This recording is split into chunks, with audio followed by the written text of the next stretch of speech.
Welcome, everyone. This is your friend, the DN What If, here with another exciting fanfiction. Today, we're diving into the story of what if Deku's broken dream created a butterfly effect? If you enjoy this video, don't forget to hit that like button and subscribe for more fanfiction content just like this. Now, let's get started with the fanfic. Izuku's foot caught the side of the pavement, and he stumbled, waving his arms to reorient himself until he regained his footing. He glanced around, suddenly getting the feeling that he was like one of those characters on TV that gets introduced by doing something really stupid. It was probably nothing. After all, why would anybody start their story at the end of a day like his?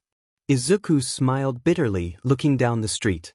His mother would be worried sick, Kaken's probably sad as hell. He's got to do his homework, which hopefully wasn't completely destroyed, and transfer to information from number 13 to a new one. But can't that wait for a bit? Doubling back to the underpass, Izuku shuddered at the smell. He continued to a different destination, one he hadn't exactly figured out yet. As he progressed in his journey, the pitying glances he got from familiar faces became few and far between, fewer and fewer recognizing Izuku as the poor quirkless boy. And he reveled in that anonymity, being given nothing but a passing glance. His plain looks are an advantage outside of the area his schoolmates lived in. He boarded a train, finding a seat in a relatively empty car and setting his burned book bag at his side, sighing as he managed to get it open, even though the sludge still clinging to it made the process more difficult than it had to be. He'd have to get a new one. Along with a new journal, he thinks glumly as he pulled the ruined notebook from the bag, flipping through scorched and soaked pages, ink running and making his drawings and kanji indecipherable. I should get this cleaned up as fast as I can. A slight wheeze escaped his throat when he came upon the pair of pages. All might, the paper proclaimed. They were balled in his hands before he even realized what was happening. Tears not of sadness, Izuku realizes with a jolt, but anger are pricking his eyes. His tears usually feel cool on his cheeks, popping free without resistance.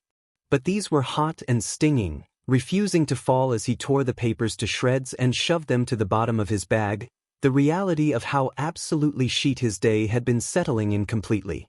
If you want to be a hero that badly, there's a quick way to do it. Believe that you'll be born with a quirk in your next life and take a dive off the roof.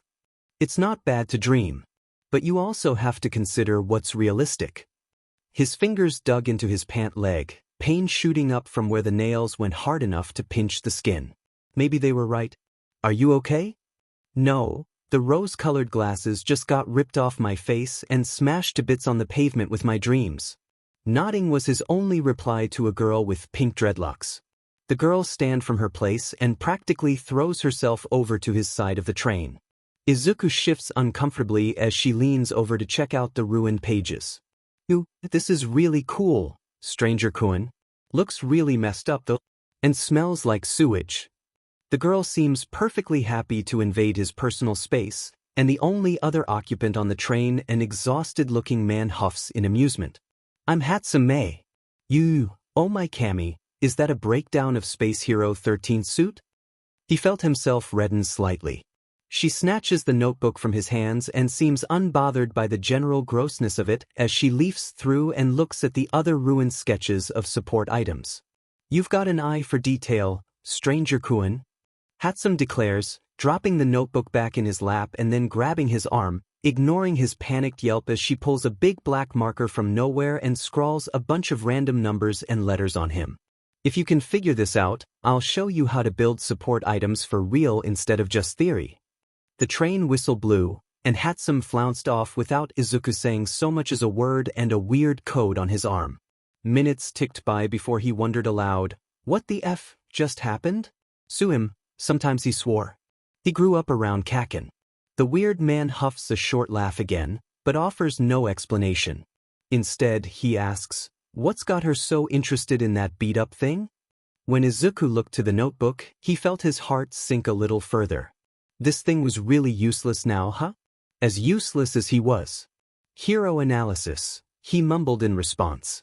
I think she was talking about the parts where I go over improvements in support items. You any good at it? Izuku shrugged in response. I guess so. I was mostly doing it so I could analyze on the fly when I got to be a hero, but I'm probably gonna drop it now. Why is that? He doesn't say anything this time, just shrugging again and closing the notebook. The man sat up, suddenly looking way more attentive. Is he okay? Izuku blinks at him a few times, bags under bloodshot eyes, messy hair, white scarf, plain black clothes, and what looked like a weird belt. He wasn't homeless from how the scarf was taken care of, but likely doesn't have much free time from the hair. Eye bags are indicative of insomnia or long work hours, bloodshot meaning like sight-based quirk, belt looks more like a utility belt, which led him to a logical conclusion of, take a breath, problem child. Izuku felt himself flush again as he clamped a hand over his mouth. Damn it, he needed to dump the muttering habit soon. It wouldn't help him, and everyone thought it was creepy anyway. Sorry, Eraserhead-san, he mumbled. Eraserhead lifts an eyebrow, but doesn't comment on it. With a mind like that, you could pretty easily be an intelligence hero or an underground hero. Even a support hero. Izuku focused his eyes down. Even if I'm quirkless? Eraserhead huffs again, this time sounding more annoyed. Night Eye doesn't read the future of every villain to win battles, kid. The train whistle blows, and Eraserhead leaves without another word. Izuku stares after him, turning the phrase over in his mind. He hadn't said a single cruel word. Izuku zipped up his bag, and when the train came back to his area, he disembarked and ran to the corner store, using his small allowance to get a new bag and notebook, and walked home. When he finally stepped over the threshold, his mother was waiting there. Izuku, where have you been? I saw the news, I was so worried. Mom, I'm fine. Izuku interrupted her tearful rambling, closing the door gently. I just needed to clear my head. Think some things over. Mom didn't seem to hear him, fluttering her hands as she walked in a circle around him. You should get a shower, sweetie, you could get? Sick. He nods and heads to his room, copying the numbers onto a scrap piece of paper and staring at it for a few minutes, thinking. A1B4, A1B3, A1C1A1, B1E, A1, A1C1A1, A11B1, A1B4, B1E, A1C2A, A1B1B1, A1C1A1, B1E, A1A1B2, A1B1B1, A1ABC, B1E, A1C1A1, A1B1B1, A1C3, A1B1C, A1B, B1E, A1B3, A1B1B1, A1B3, A1C1A1, B1E, A1B, A1B1C, A1B1, A1C1A1, A1C1A1. How did she even fit all this on his arm? Her handwriting wasn't that small, and she wrote it so fast. He thought it over while he showered, pondering the weird mishmash. It was a pattern, and an important one. Letters and numbers in random order, maybe it stood for something? Pattern of one and another, switching. Caesar's cipher, coordinates, one after another got thrown out, abandoned like trash. Binary. Switching ones and zeros. It couldn't hurt. When he got out of the shower, he threw them in a binary translator with numbers as ones and letters as zeros, but he just got a confusing mess. Some simply weren't long enough. Wait a second. The letters and numbers weren't random at all. For the next quarter hour, he spent painstakingly writing out the numbers and letters into ones and zeros. A was 1 0, B was 2, C was 3, D was 4, E was 5. 1 was 1, 1, 2 was 2, 3 was 3, and so on. 105 Isa sheet 9 a 3. 1056893. It was a phone number. Hi. Izuku had dialed the number on his phone with shaky hands the next day, but still determined. His fresh notebook was open and blank in front of him, and waited with bated breath as the line was silent for a moment. Is this stranger Kuin? Yua. Midoriya Izuku, you wrote on my arm. I totally thought it would take you longer. Or you'd give up. Good job, you want to learn how to make some babies. His heart stuttered to a stop. Oh right. My dad just reminded me that not everyone talks like me. I call my inventions my babies. Izuku could breathe again. Maybe? I hadn't really thought of making support items before. No problem, Midoriya-kun. Meet me after school Friday at that old trash beach and I can teach you a bit. We're gonna be great friends. Hatsum hung up on the still flushed Izuku without warning, and he blinks at the notebook. Trash beach, she must mean Dagoba. Izuku opens the calendar and sets a reminder, half on autopilot. It was Thursday. He just had to survive today and tomorrow. He felt eyes on his back when he entered the school that day, new notebook in hand as he sketched Kamui Woods. For once, he felt a flare of defiance in his chest and turned to glare in the direction of the stairs to lock eyes with Kaken. Deku, what the F did you think you pulled? A moment passed in which he recalled his old friend's cruel words. To jump off a building. How he had considered it for a brief moment on the subway. The burn scars on his back, the still fresh one on his shoulder. The countless broken noses or cuts or twisted ankles. Friends don't do that to friends. I saved your butt, Katsuki. The thing about drowning is that if I didn't let you breathe you would have died before All Might showed up. So shove your high horse up your butt and leave me the F alone.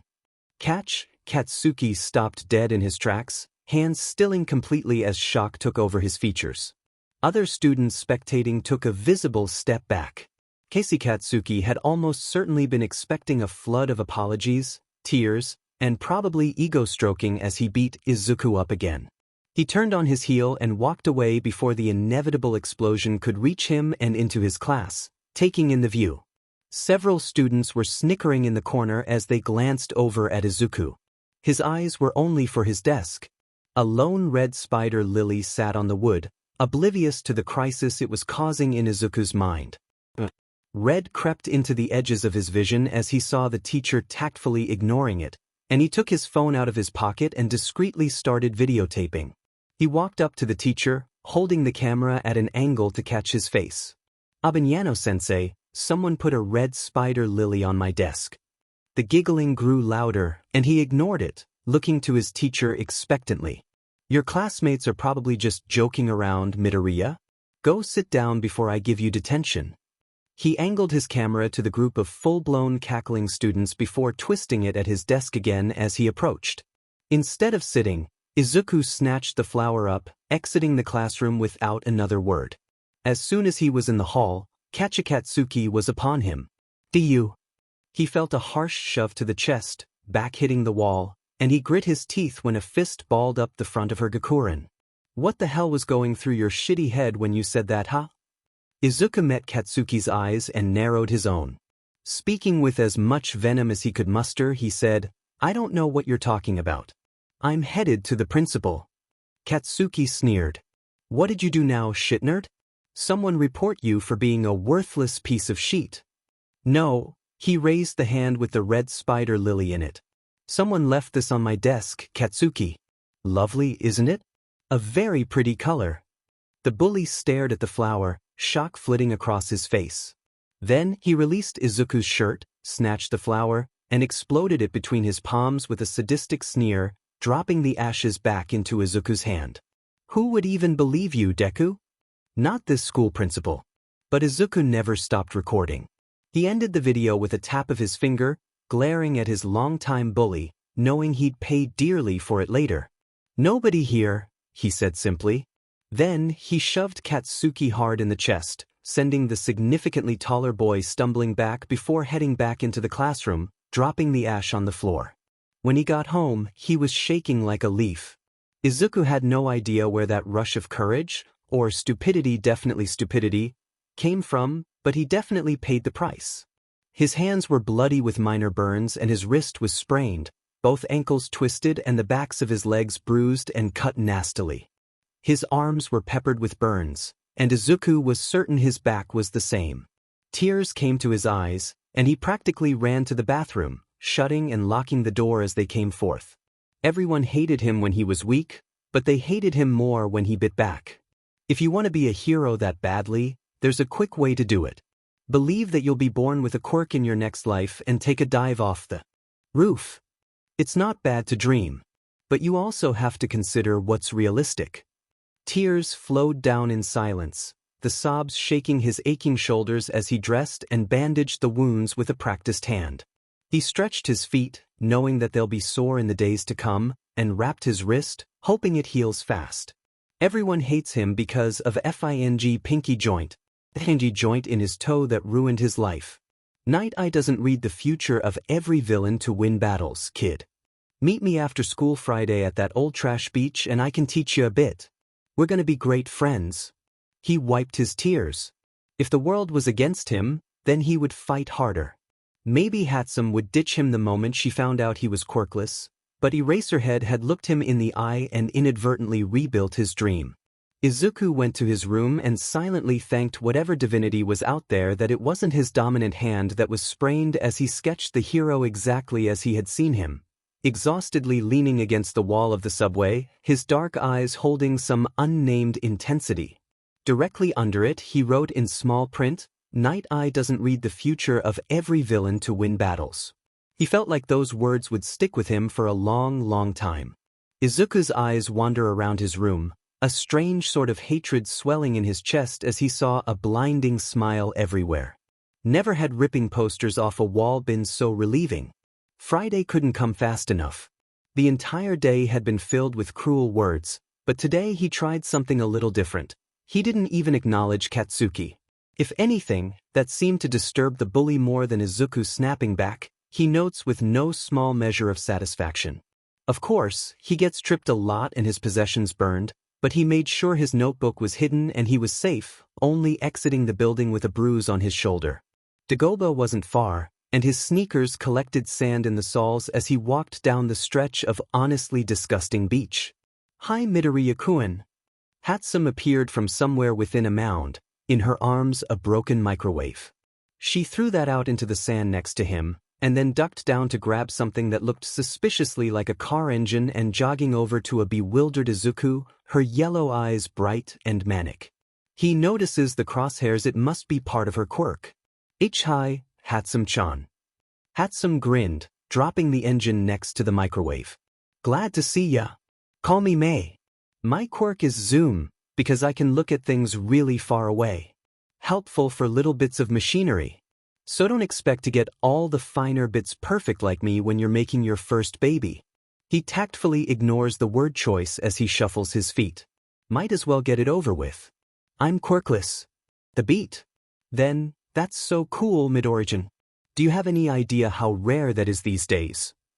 Most people just focus on things that would help their quirk, but you could look and think, what would help everyone?" He blinked. This was a dream, right? Her excited face told a different story. "I'm gonna be a support designer, like Power Loader. I'll sell my support items to big heroes and make bank." Izuku just stares, almost missing the next words. "What do you want to do, Midori-chan?" His foot scuffs the sand, kicking up a bit as he looked to them. "I'm gonna be a hero. I think underground." Her eyes lit up even more. "Really? You'll need support items, then. If you work with me and sell some support items to the underground community, I can hook you up with some of my babies for free." Okay." Izuku nods, allowing a tiny smile. "Ooh, you can call me Izuku." May drags him to the trash piles, showing him which kinds of things were salvageable, her energy unabating as she made him help her drag an oven into the open. "You'll need to build up some muscles, Izuku," May says contemplatively. "You look like you've got a more sneaky body than a bulky one, but that can work." She spent the rest of the day sitting in the sand with him, taking simple machines apart and guiding him to put them back together.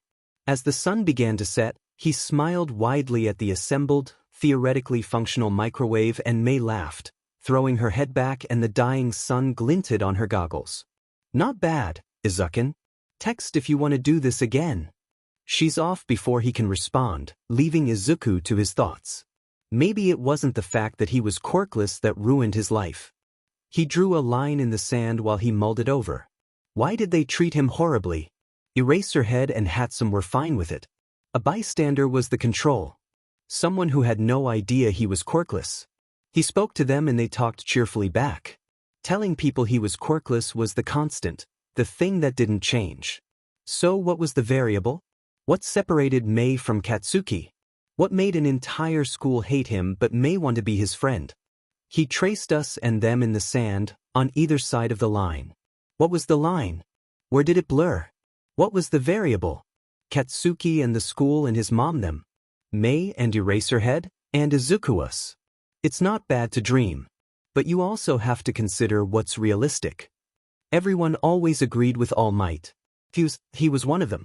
The world was them. His fingers dig into the sand, bawling and watching the grains fall through. It was Izuku versus the world, really. So what if All Might was one of them? He'd just fight harder. Everyone pushed Izuku around constantly. It was about time he pushed back. Izuku, I'm worried about you. Izuku faced Mom, his hands in his hoodie pockets. Dread was a pit in his stomach that he couldn't get rid of. It was just his mother, but Izuku knew. She didn't want him to be a hero. She wanted to bury him in bubble wrap. You keep coming home after dark and you're distant, and you took down all your All Might merch and you just don't. Her hands fluttered slightly and he eyed them nervously. He knew Mom would never hurt him, but the memory of stinging blows and explosive palms resided. You don't talk to me, Izuku. I'm just worried. He shifted his weight slightly. Why was he hesitating? It was a simple answer. I made a friend, and she's teaching me how to make support items. Mom relaxed considerably, a tiny smile appearing. You're not going to be a hero? Of course, that's what she takes from it. I am, he says simply. But underground. I won't pass the entrance exam for heroics, so I can transfer from general. Education, support, or management. Management is off the list because I'm useless in that field, and Gen Ed is my fallback plan. It had been a few months since he met Mei. She said he was progressing pretty well and practically dragged him around the beach for scrap as she taught him to build from scratch. All he had so far was an electric bow staff, beta version, that he was very uncoordinated with, a more durable phone case, and, well, he was working on something privately he would show to Mei today. It was Saturday and she should be at the beach. He would meet her there in less than half an hour. Anyway, I'm going out to meet her, Izuku told his mother, picking up the plastic bag with the alpha version, support item in it. Love you. I'll be home at 8 or 9. She just looked forlornly after him as he left, closing the door firmly behind himself and not looking back. Mei waved enthusiastically, her hair a certified mess and soot stains all over her face and arms, save the clean bits where his gloves and goggles had likely been positioned. He huffed a laugh, rolling his eyes. Did you get any sleep? Nope. I've got a brand new baby to test with you in a bit. What's in the bag? He stepped back just in time to avoid her reaching arm, shaking his head. I'll show you, calm down. She settled a bit with a smirk, looking at Izuku expectantly. He rolled his eyes. From the bag he pulled a set of goggles which he held out to Mei. She stared at it for a moment before taking it. They were a bronze color, with small green details on the edges. The glass was mirror-like, and he smiled nervously as she slipped them on. A manic smile came to her lips as she messed with the knobs on the side, and he watched with bated breath as it made kind of annoying clicking noises and shifted in and out. Slowly, she took it off. What did you name her? Her voice was tense. Mei Vision, he mumbled. Mei looked at him, yellow eyes blank then. Izuku, you're so sweet. She practically threw her arms around him, hugging Izuku with bone-breaking intensity, before releasing him and backing up a bit when he stiffened. She was pretty good at picking up on his tells. Her eyes still shone. He managed a weak smile as he took the Mei Vision from her delicately. It's only an alpha model, and it's really clunky. I'm hoping when we're at UE, I'll have better materials to improve it with instead of just, I dunno, letting it be archaic. Mei stared at him, a slow smile spreading across her face. My parents are support tech designers. I have all kinds of good materials at home. It took Izuku a moment. Then he gaped.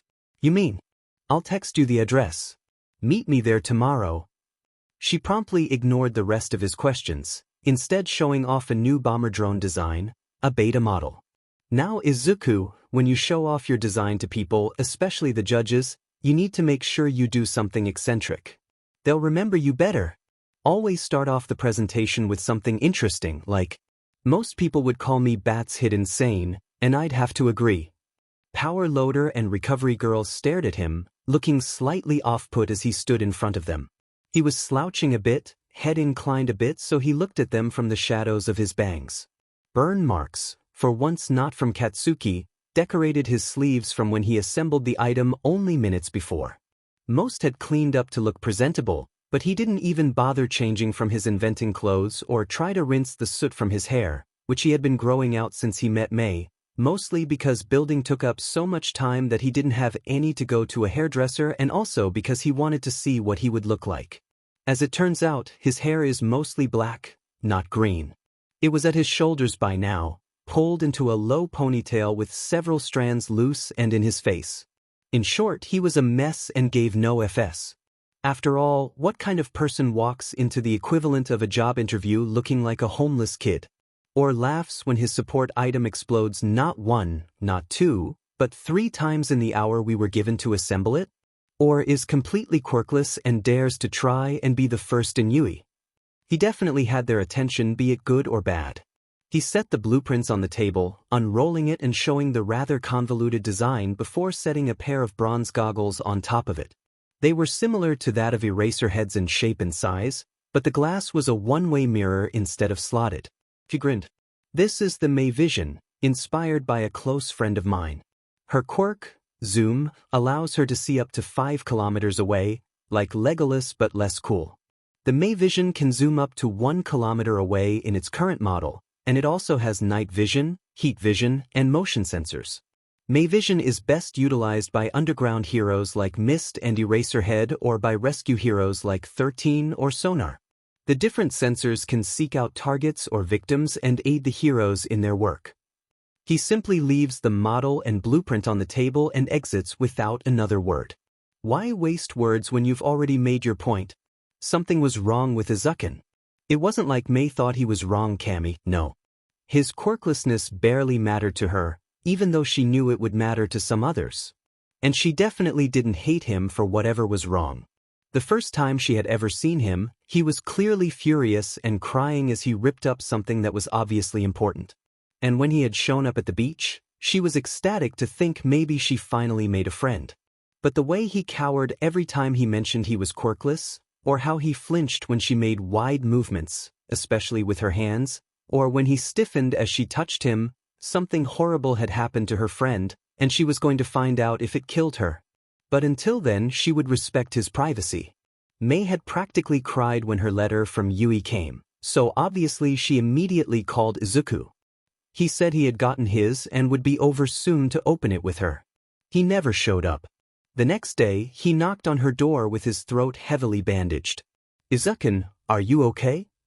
He flinched at her voice, but nodded with a weary smile. "Yeah. The necklace thing, I was testing out the one that was going to detect radio frequencies. It exploded and my mom had to take me to the hospital." Almost immediately, she relaxed at the explanation. Yeah, she knew the one.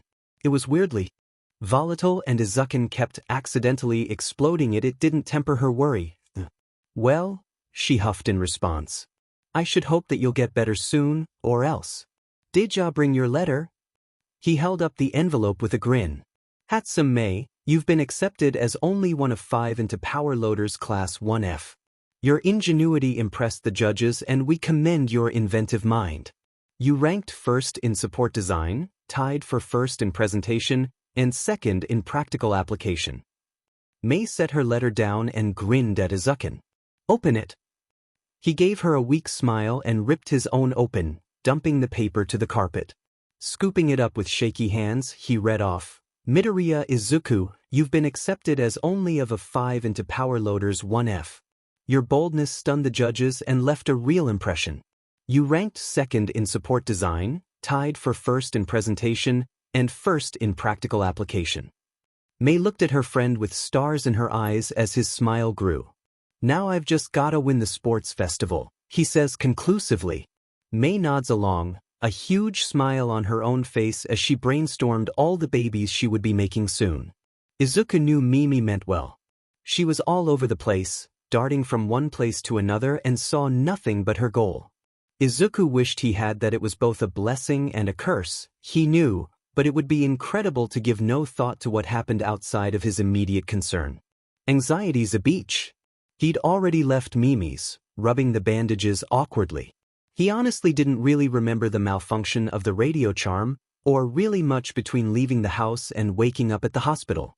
But his mother had tearfully told him that his necklace had exploded and then did the unthinkable. She told him to stop building support items. That had, of course, led to a massive fight which ended in him leaving the hospital that morning, heading home, changing and going to Mimi's.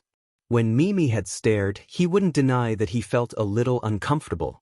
He walks down the street, looking in the windows in silence when he catches sight of blonde hair in the reflection. Not here. He spun, searching for his depressingly familiar bully, and saw a man with blonde hair walking past, nose in his phone. Izuku looked at the pavement and hurried across the street into a corner store, not wanting to be seen. He could feel the weight of their gazes on his bandaged throat. Pretending to browse, he skimmed through different plans. He didn't want to go out and have people see him.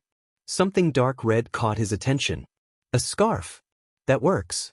Izuku would be sad he didn't see his mother much anymore. He wasn't so FNG furious with her. She tried to get him to stop doing what he loved because of an accident. He wasn't made of glass. He was quirkless, not china. But all of his anger paled in the face of his excitement, at least for today. Katsuki got in. Izuku just had to make sure he never knew that Izuku did too. At least, not until the sports festival. Mimi was practically vibrating next to him as they walked in, her voice pitched higher than normal when she spoke. "Oh my Kami, Izuku, this is the actual Yui. How are you not freaking out?" He was just not externally. Instead of saying that, though, he shrugged. "I dunno, maybe I'm just tired." "You're always tired. You're always high on caffeine. Drag addict is your aesthetic, exhausted hobo is mine." The door for 1F came up a lot faster than he thought it would, and it was quite a bit bigger than he thought it would be. Mimi, of course, decides the best way to introduce them is to kick the door open before he can stop her. With a loud bang, it flew open and Izuku hissed. "Sweet motherfucking Kami." "Just May," she joked in return, taking his sleeve and practically dragging him into the room with 3 stunned students and a very exasperated power loader. This was going to be a long year. "My name is Maijima Higuri." Power loader stood at the front, his eyes uncomfortably focused on Mimi and Izuku. He knew Mimi was smiling back, so he just glared. "But that's Maijima-sensei to the lot of you. Please don't play an introduction game. Please don't play an introduction game. Please don't play an introduction game. To get to know each other, we will talk a bit about ourselves." F.I.N.G. hell. Mimi, as wonderful as she is oblivious, leaps up. Me. Pow Maijima-sensei sighed and gestures to Mei, and Izuku has to physically hold back a groan. Why can't he have a quiet day? Just one? I'm Hatsume. My quirk is Zoom, and Izuku here is my best friend. I love making babies with him. Izuku buried his face in his hands when Maijima-sensei wheezed loudly and the other students froze in shock. "Hatsume," he snapped to his friend. She has the audacity to giggle before correcting herself. "Sorry, we call our support items babies. We're partners. One day." He just wanted one FING day of peace. Aizawa Shoyuta was tired. Of course, this was nothing new. Hizashi liked to joke that he sucked all the energy out of Shoyuta like some vampire, but should have been an insomniac long before he met him. So you couldn't exactly blame him that he wasn't paying the slightest attention to Maijima or Nemuri as they rambled about their classes. Neither bothered asking him, because Nemuri had heard from Hizashi that he'd already expelled a student, some brat he'd not bothered to learn the name of that didn't even try to pass the quirk assessment. Kami above, I knew accepting the 2 top scorers into one class would be a problem, but I don't think I was expecting that. Nemuri leaned in, her blue eyes wide with anticipation. Did they explode something? Yes, and we didn't do anything except introductions and orientation, so I don't even know how, but that's not the point. Maijima looked genuinely distressed, raking his capped fingers through his ginger hair. Shoyuta inclined his head slightly to him. He liked hearing about other teachers having problem children for once. Maijima acknowledged Shoyuta, tuning in with a nod before continuing. The top scorers were Hatsume and Midoriya Izuku, their partners, I'm pretty sure. Hatsum jumps up to be the first for introductions and she says, I shit you not, I'm Hatsum May. My quirk is Zoom, and Izukin here is my best friend. I love making babies with him. Nemuri snorted inelegantly as Shoyuta coughed to cover a laugh of his own. A bit forward, weren't they? And Midoriya immediately full names her and makes her correct herself. They call their support items babies, and it was a bit late to prevent mass chaos, so the other three are losing their sheet. Midoriya genuinely looks like he wants to die. I'm still trying to figure out how to breathe, and Hatsum just stands there looking proud of herself. That was significantly better than his first assumption, Shoyuta decides. And don't even get me started on Midoriya. There was a sudden, loud explosion coming from down the hall, suspiciously close to the development studio. Maijima sighs. That would be them. They asked to stay late so they could work on their support items for the sports festival. Nemuri cackled. I've got to see this. Shoyuta just shrugged and allowed his friend to drag him up and out the door, Maijima hovering close behind as he followed with more than a little hesitation.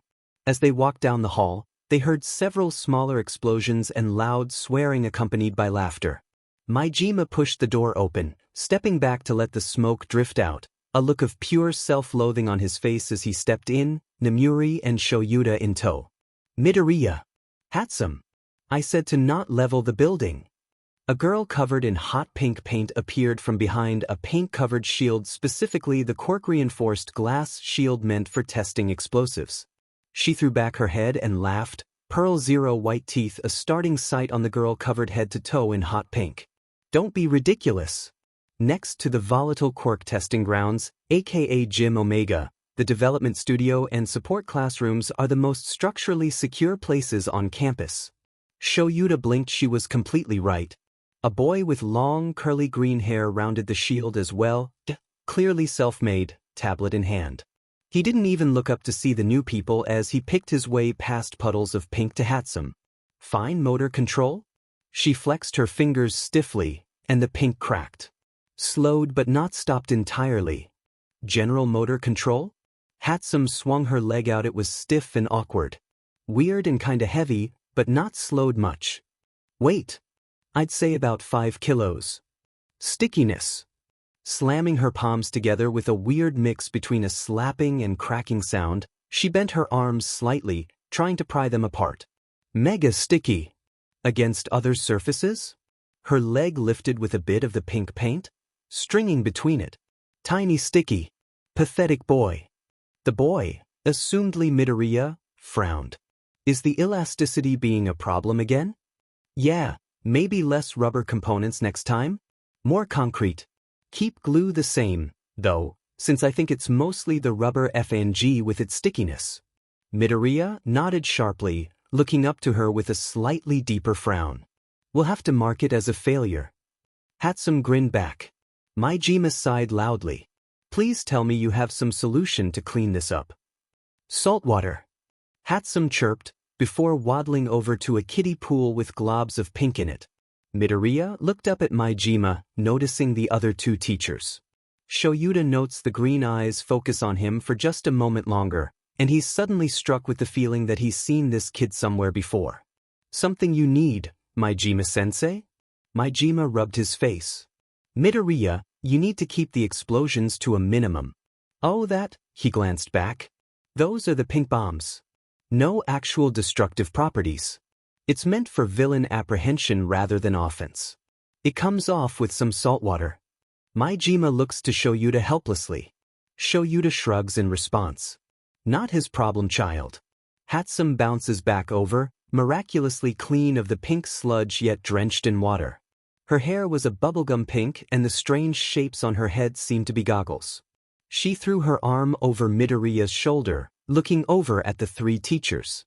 Hiya, Midnight-san and Stranger-san. Boy on the bus crying, angry. Pink bouncy girl distract him. Phone number? What the F just happened?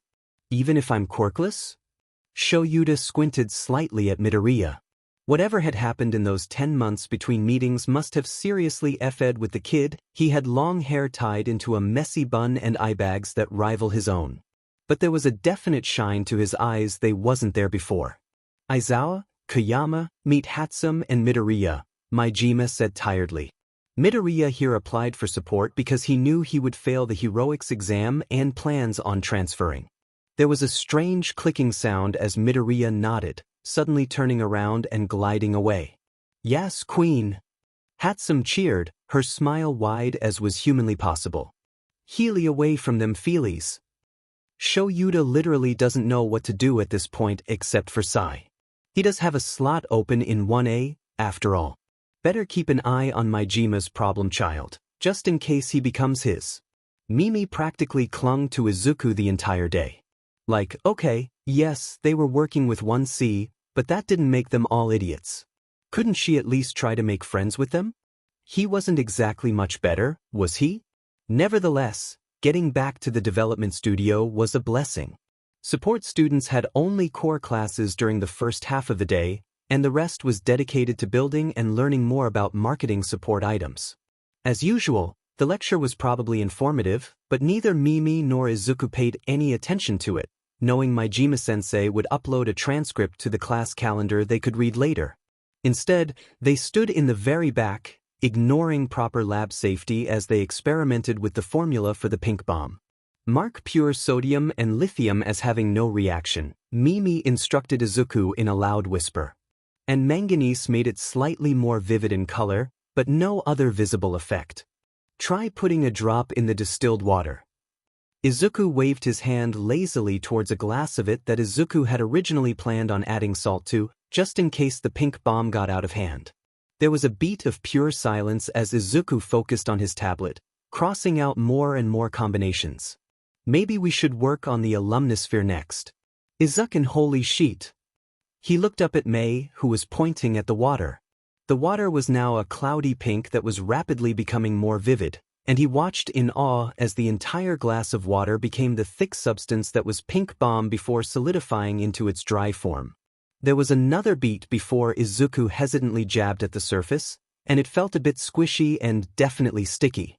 Majima-sensei walked over with an annoyed look. Hatsum-chan, Midoriya-kun, I allow you two to experiment during lectures with the one condition that you don't cause a disturbance. What is it? Izuku looked up to the teacher, a manic grin on his lips. We discovered a new application of the pink bomb. He sighed, reaching up with rubber-tipped fingers to pinch the bridge of his nose. You know what, you two? Take the May Vision. The hero classes are having their first foundational heroics lesson. Stay out of sight, take notes, whatever. Bring me improvements to their hero costumes, at least 5 students. If you get caught by the teacher, detention. Mimi and Izuku just gave him wide smiles before snatching up their May Vision goggles. May's bronze, Izuku's silver. I'll be telling Aizawa about my assignment to you two and have him add grades depending on whether or not the students detect you. So others' grades suffer if he isn't caught? Time to see if he can make a lot of people really confused, really fast. Majima-sensei had directed the pair of Chaos Children support students to a supply closet where the heroics teachers keep extra stealth suits for the students, and Izuku walked out honestly feeling like he was really taking his first steps to being a hero. Just a borrowed suit gave him that feeling. How stupid was that? It was shockingly easy to observe the hero students and analyze them, really. Izuku supplied quirk analysis and how to design suits to better fit that, while Mimi went over the more practical side of things.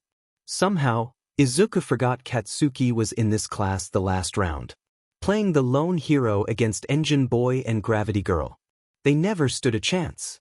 He came into the room, all explosions and anger, and Izuku feels like he's falling, ears ringing as he plunges into a different scene. Pain hurt useless Deku pain hot burning remember me when I'm at Yui heat. Boom, can you effie hear me, Deku, can you hear me? Izuku? You in there? Something was shaking his shoulder, and he looked over next to him. Squished in the vent with him was Mimi, her May Vision pulled up to reveal her crosshair yellow eyes. The exercise ended a few minutes ago, she told him in a stage whisper. Are you okay? He nodded robotically. Let's just get back to class. Okay. She frowned. Okay, Izuku. Izuku had been acting oddly, going straight to the bathroom and just staring in the mirror for a while. Mei was more than a little concerned when he had spaced out, muttering indecipherable words under his breath in the vents. It was genuinely terrifying to look over and see her best friend's normally tired but attentive eyes blank and full of fear. She knew he was looking at his scar. The red scarf he had donned not long after getting it prevented her from ever seeing it, but she knew he didn't like it. Izukin had said before he felt like something was screwing with his head every time he looked at it, and Mei had mostly attributed it to the amnesia he had surrounding the radio charm malfunction. But she didn't interrupt him. Izukin was thinking about something heavy. He did that a lot recently. A lot of heavy thinking. And as much as Mei wanted to help him, she knew when to step back and let him work things out by himself. Mimi, I think I need to talk to you about something. She was sitting on her bed with his analysis journal open, looking up at her dark-haired friend. She nodded silently, knowing a wrong word could scare him off when he was like this. He settles on the bed next to her, hands nervously working at his scarf. His green eyes were dark, and Mei couldn't help but feel really, really unsettled. Before you, nobody liked me. Mei blinked. Izukin? Her Midoriya Izukin? Nobody liking him? Why the hell would nobody like him? He folded in on himself a bit, grabbing a pillow to hug it tight and being entirely unbothered by the mess of wires that was stuck fast to it by way of something she had fondly dubbed the superglue incident. I didn't have friends before I met you. And my mom and I are always fighting because she doesn't want me to be a hero or work in the support field. She just wants me to be safe, but I wouldn't be happy like that, and she doesn't care. She's just so controlling. Mei gently rested a hand on his shoulder as Izukin drew more into himself. She was aware of his family problems and the massive blow-up that led to him staying at her place more often than not, but she hadn't exactly realized it went that deep. And at school, it was effing awful. And Mei could do nothing but rub her friend's shaking shoulder and murmur comfort as he recounted the life he led before he met her. And if she later scrawled Bakugu, All Might and Inko in red marker at the top of her sheet list, that was nobody's business but her own. Izukin was her best friend, her brother, and now that she knew somebody had hurt him, they wouldn't get the chance to do it again on her watch. The clips played in loops in front of Shoyuta as he sat in the teacher's lounge, Maijima leaning over the back of the couch. Earjack and Six Arms were the only ones to hear them but wrote it off pretty quickly, Maijima surmised. Midoriya looks like he dissociates in the last clip, might have to talk to him about that. Shoyuta nodded. I'll be discussing situational awareness today in class after they pick a class president. Good, they'll need it. Hatsum and Midoriya already emailed me about outfit changes, and both are adamant about several students having theirs changed. Yaoyorozu, Hagakure, Uraraka, Bakugu, and Todoroki, to name the bigger ones. Shoyuta doesn't like Maijima much, but he tolerates him. The ginger man has enough practicality to last him through his life and then some, but otherwise keeps his problem children on a rather slack leash. Case in point, the battle trails. Allowing 2 unsupervised non-hero students into a battleground and telling them to analyze 1A. More because they were causing problems in class than anything. Aizawa, I know that look on your face.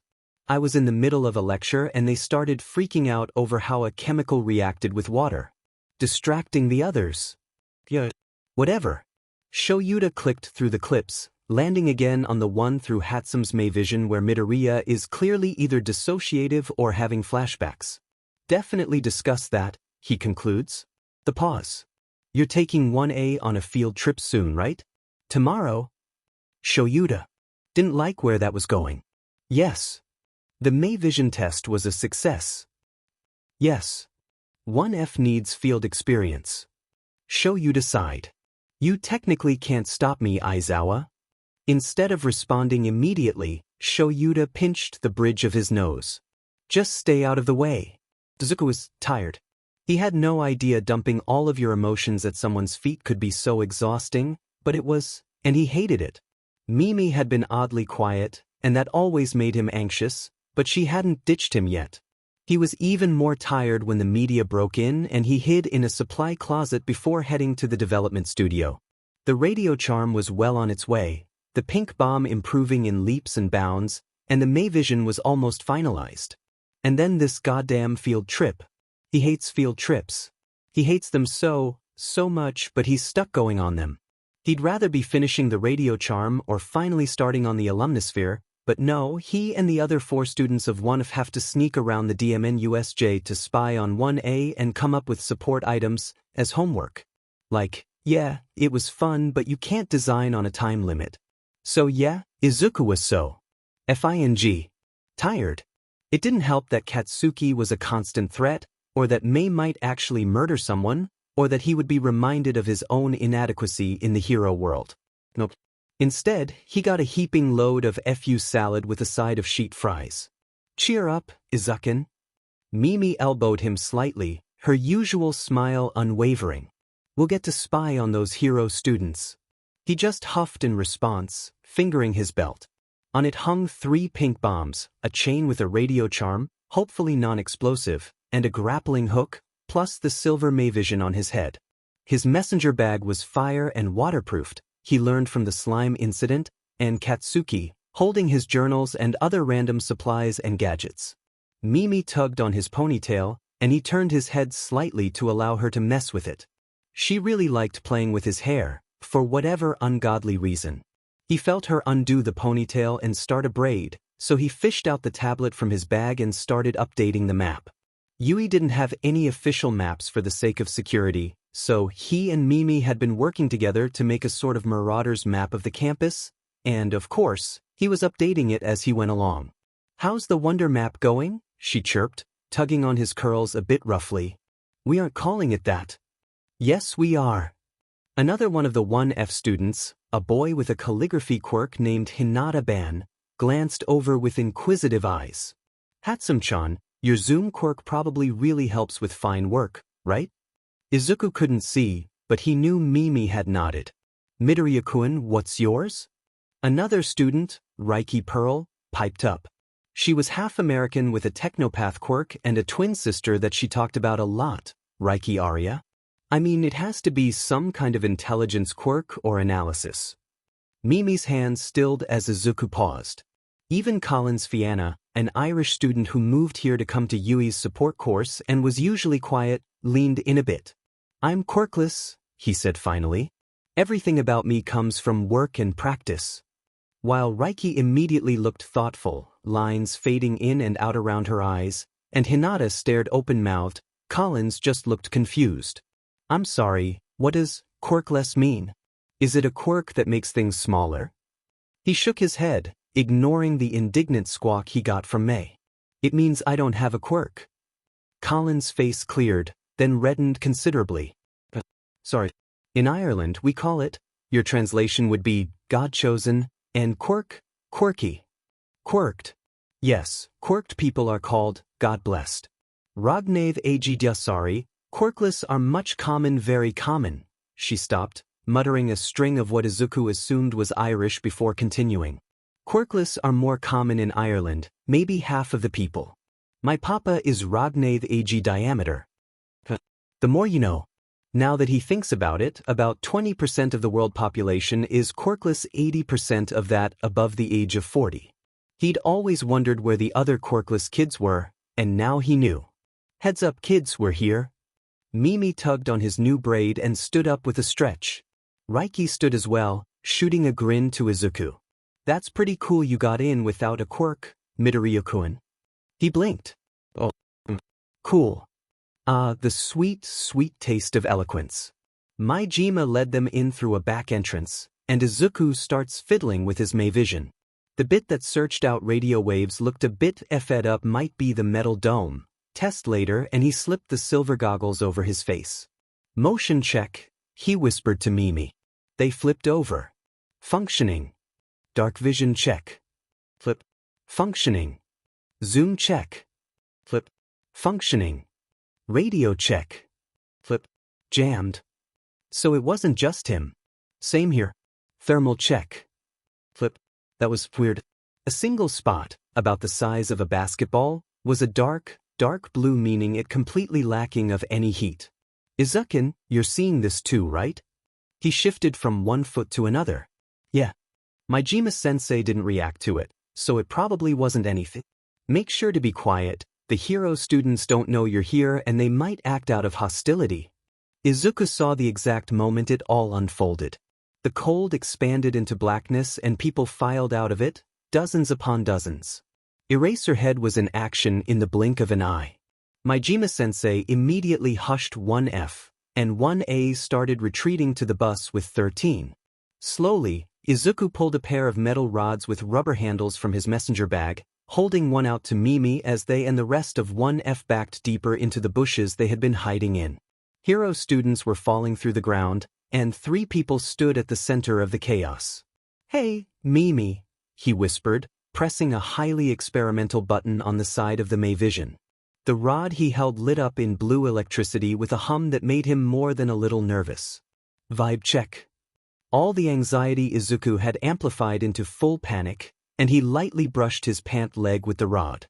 The electric jolt ran through his body like a lace, and he had to bite back a loud swear, and with his pain tolerance, he knew that was powerful, but it achieved its purpose to help him focus.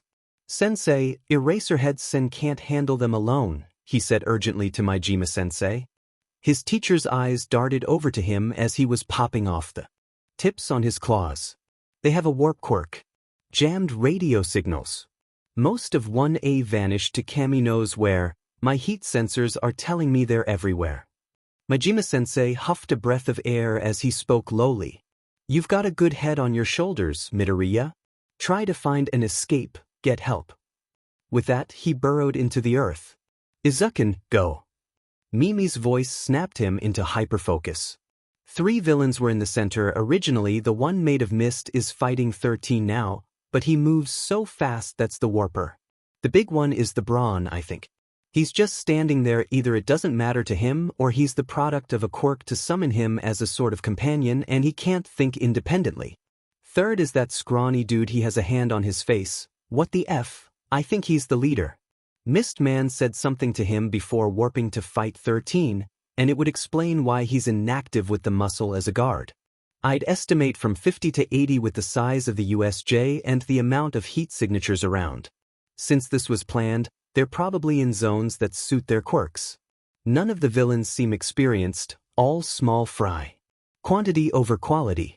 Eraserhead alone could handle, under extreme stress, maybe 3/4 of the center crowd before being overwhelmed if the leaders don't intervene, since he specializes in solitary sneak attacks rather than group battles. With Power Loader, they can likely handle the full center crowd and possibly all 3 leaders, but they need backup, so we have to contact Yui. Raiki touched his shoulder delicately. "Lay it on us, Midoriya." His eyes went up to the top of the dome. It was likely metal, maybe plasteel. The dome, he realized. The radio jam is probably from a quirk, but all quirks have a limit. I'm betting this guy put it on the dome. If we can bust through the dome, we can broadcast a distress signal. Mimi finishes, her crosshair eyes widening. "Does anyone here have explosives?" The pause. "That is, big boom machine, right?" Collins asked hesitantly, her words halting and accent thick, probably from nerves. F-. Izuku hadn't even considered how badly this was shaking up his classmates. "Yes," Mimi whispered, trying to keep her voice low. "I have a heat beam," she offered, taking something out of a duffel strapped to her back. "Very strong. Go through steel." "You think it could go through plasteel?" She furrowed her eyebrows, thinking it over, before nodding resolutely. "It will take longer, but yes. I will need time." "How long?" Collins looked up, eyes tracing over the dome. "Center is weakest, looks like. 3 minutes, maybe? Very bright color, we will be seen." Raiki looked up as well, her eyes calculating. "I have some drones that I can pilot. They're weaponized with, well, don't tell Majima-sensei, but it's a bit of an experimental sleep gas that might send whoever inhales it into cardiac arrest." Izuku resisted the urge to facepalm, remembering he has a very electric, very volatile thingy in his hands. Fanfantastic, they have a bunch of experimental weapons that might work and not a single combative quirk. He had to stop thinking like that. Quirks aren't everything. "What's powering the laser?" he asked Collins. Her face darkens a bit. "Me. You have a power quirk?" A long pause. "More like nuclear." I can make big boom or small energy. I use small energy to power my support items. You do that. Hinata-kun, what do you have? Hinata sneered at Izuku, and Izuku sighed internally. He so does not need this right now. I've got FANG nada except for some experimental first aid items. Happy shithead?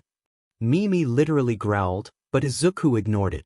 Hinata, you need to stay here and cover Collins and Reiki. Reiki, if I'm correct, when you link up with your drones, you go into a trance-like state. Reiki nods. And Collins will need to focus on the laser. You'll have to cover them. Hinata glances at the two girls briefly, indecision coming over his features. At last he spat. Fine. But if I get killed, I'm dragging you down with me for this shitty plan, Midoriya. Mimi leaned forward, slightly threateningly, and pulled something from her own duffel bag. Which was, of course, something that every support designer should have on hand when they're in the field. Is that a FING flamethrower? Yep. Mimi popped the with a grin, dumping it at his feet. The 5 students of 1F all looked at each other, hesitance obvious. Collins finally spoke, looking up from where she was assembling her laser. Midoriya, Reiki, Hatsum, if we make it out of this, call me Fien. In my country, friends give each other nicknames. Hinata gaped at how he was blatantly left out, but the other 3 nodded, all managing small smiles. Well, wait. What's Midoriya and Hatsum doing? Izuku's best friend stood a little taller at that, her smile manic and menacing. What my Jima-sensei says we do best. Be distracting. Izuku finishes with a sweep of his arms, careful not to whack any of his classmates with his rod. When I give the signal, start the beam. Believe me, you can't miss the signal. Somewhere in the background, the boat explodes. Izuku froze, mind going into overdrive. The villains wouldn't be fighting each other, they all have the same goal whatever that happens to be, so that means. The hero students are still here, the villains just scattered them. And some are on the boat that just exploded, Reiki realized with a shaky voice. Izuku's legs moved faster than his head, for once, but Mimi was hot on his heels. He wasn't too far from the water, and this was probably a really bad idea, but he chucks a pink bomb into the middle of the water at the same time Mimi does. There was a terrifying moment when they hit the water that nothing happened. Heads came from the surface to look in the direction of the 2 support students. And it all happened at once. The water quickly became murky pink, then Izuku heard startled yelps as it solidified and kept expanding until it was at the shore. Izuku jabbed his rod experimentally at the surface. It was hard, but he stabbed it more, and it finally broke. He barely yanked his rod back in time to avoid it being stuck in the pink bomb. 2 heads peeked over the side of the boat. Mimi cupped her hands, shouting, "It's safe to walk, but step lightly." The 2 heads became full bodies, one purple and midget Y, one green and lanky, that climbed down the side and picked their way over. As they did that, Mimi kept watch as Izuku took inventory. 4 pink bombs, 1 radio charm, 2 Mayvisions, 2 lightning rods, and 1 flamethrower. "Who are you, Karo?" asked the green girl as she finally stopped on the shore, her tongue sticking out of her mouth a bit. "Hatsum Mei and Midoriya Izuku of Support Course 1F. Mimi said extravagantly, throwing out her arms, which Izuku just barely ducked, her rod nearly clipping his head. "Our class was supposed to observe yours, but now things have gone sideways, and we're taking the reins here." "I'm Azui to you, Karo," the green girl replied, tilting her head a bit. "But call me Tsu." The purple midget is crying and snotting everywhere, and Izuku doesn't like him very much at all because he looks like he's checking out Mimi's chest at the same time. Izuku very deliberately steps in to block the midget's view, and nods to Azui. "If we survive this, I will. Our classmates are standing by with a plan to send a distress signal, and since the hero students are the only ones trained in combat, we need you to cover us. Can you do that?" Azui nods back, her face thoughtful as Mimi led the 4 of them to a dense bit of shrubbery. "What is the plan, Karo? I need to know your quirks." Midget boy blubbers before saying, "And my quirk is called Pop Off. These ball are super sticky and I can throw them.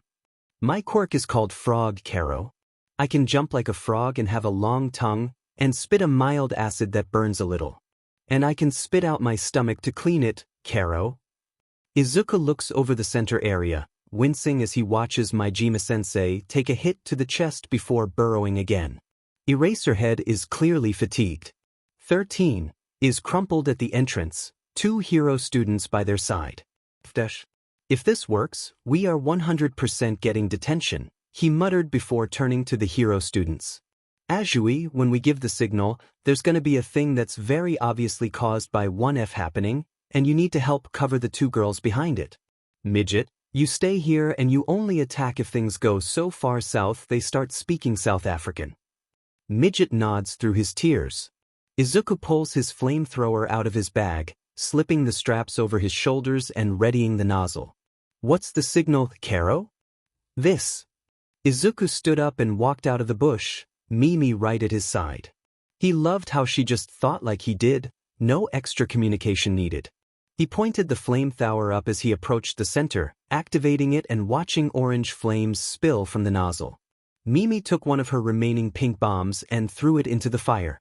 There was a very big, very loud, very pink series of explosions that immediately drew the attention of most of the villains in the center.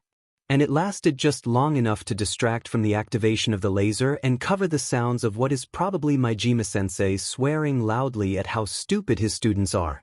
Hi, villain leader, Mimi said, both loudly and cheerfully. You seem to have made a bit of a mistake in your attack scheduling. Skinny HNDJB's pose immediately became more threatening. How so, little heroes?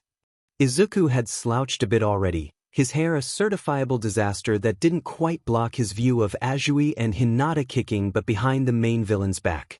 Warp Boy is being kept busy by Eraserhead, it looks like, which is always good. He just needs to play his part. Be as himself as possible and distract Skinny HNDJB. First off, Skinny HNDJB. Shigaraki Tamura, the villain seethed. Izuku almost smiled in victory. He got a name. Close enough. So, first off, Shigito, we ain't hero students, much less heroes. Me and my friend here are from support. Came here to basically spy on our dear friends and one blah blah blah. It was a pretty recent change, so I'm guessing you didn't know about it. Yeah, the break-in was you, wasn't it? Mimi jumped in, giving a little bounce on the ball of her feet, ignoring the hostile looks she was getting from the small fry villains trying to deal with Majima-sensei. That was really smart, you know, using the media to cover it up. Honestly, Ria and I saw right through it, but those dumb heroes didn't have a clue. They really just can't think like us, you know? He had no idea why, of all the fake names Mimi could give him, she chose Ria, but whatever. But Shigito seemed to be eating up the indirect praise with a smile that crept around the edges of his hand mask. Wasn't it? He gloated, scratching the back of his neck. I knew those stupid heroes would never suspect a thing. Izuku didn't smile, of course, but he plastered a fake one on all the same. Do you mind if we ask what your motive is? We couldn't hear from our places. To kill All Might. Shigito stopped scratching, his hands stilling for a moment before he scratched harder. We've even got this Numu to fight him. But he isn't here. All Might? Wait a second. He had no idea who the foundational heroics teacher was, except that he was new. All Might was around Japan more. How could he have been so dense? Kami, I know that feeling, he seethed to Shigito. It's like he thinks the sun shines out of his butt. I would ruin that man's whole career if I ever saw him personally again. Not surprised that pompous but didn't show up to his own class. Mimi jolted slightly at his words, but nodded seriously. Nobody F's with my Ria without paying in blood, and that blonde idiot F'd with him big time. Shigito nods excitedly. I wish he was here so I could kill him. Several things happened at once. A black portal opened, dropping Eraserhead onto the concrete before Mist Man came through himself. The top of the dome finally caved in. There was a very large, terrifyingly familiar boom, pop pop pop, from somewhere in the ruins area. Numutak. Big Bird lunged for Eraserhead. Yeah, that summed up the situation pretty well. Mimi jumped forward, her rod striking out and jabbing directly into Big Bird's arm. Big Bird stuttered to a stop for a beat, and Izuku took less than a second to 1. Marvel at his resistance to the pain, 2. Realize Big Bird reacted to vocal commands, and 3. Form a plan. The radio charm was as volatile as it was useful when it exploded. They learned it broadcasted a powerful signal. Mimi had wired it to broadcast an SOS. It also made an incredibly loud screeching sound that may or may not have almost deafened the two of them on several occasions. Midget, it's speaking South African. Midget ran out from the bush, screaming loudly, and successfully drew the attention of Shigito as Big Bird picked up Eraserhead effortlessly, who was actively trying to fight it, and threw him basically to Izuku's feet. He winced at the sound of crunching bones as the underground hero grunted loudly in what was clearly pain. But Midget did his job well enough to give Izuku an opening. He threw one of his 2 remaining pink bombs at Shigito, yelling, "Romeo Charlie." Mimi hit the ground, rod clattering to the stone and covering her ears as Big Bird recovered from her latest shock, and Izuku took the radio charm off the chain and jammed it into his last pink bomb. When it began beeping loudly, he knew he had only seconds. The pink bomb stuck directly to Big Bird's exposed brain, which was gross, and Izuku covered his ears, as did Eraserhead, seeming to get the message from Mimi, just in time for the entire thing to explode. Izuku knew Big Bird must have some kind of resistance to pain or wounds from how quickly he recovered from a high-voltage shock, but eardrums are the most delicate bits of skin in the body. They shatter easily, and if Big Bird had a super healing quirk and not resistance, it would overdo it and thicken the eardrum too much, making Big Bird deaf, or at least very hard of hearing. He was proven right when Big Bird went completely still, dead to the world and especially the pink glob on his head. Mistman, having realized they've been had, swears loudly and warps himself and Shigito away, but nobody else. Several minutes later, the dome explodes. I am here. Because this day couldn't get any better.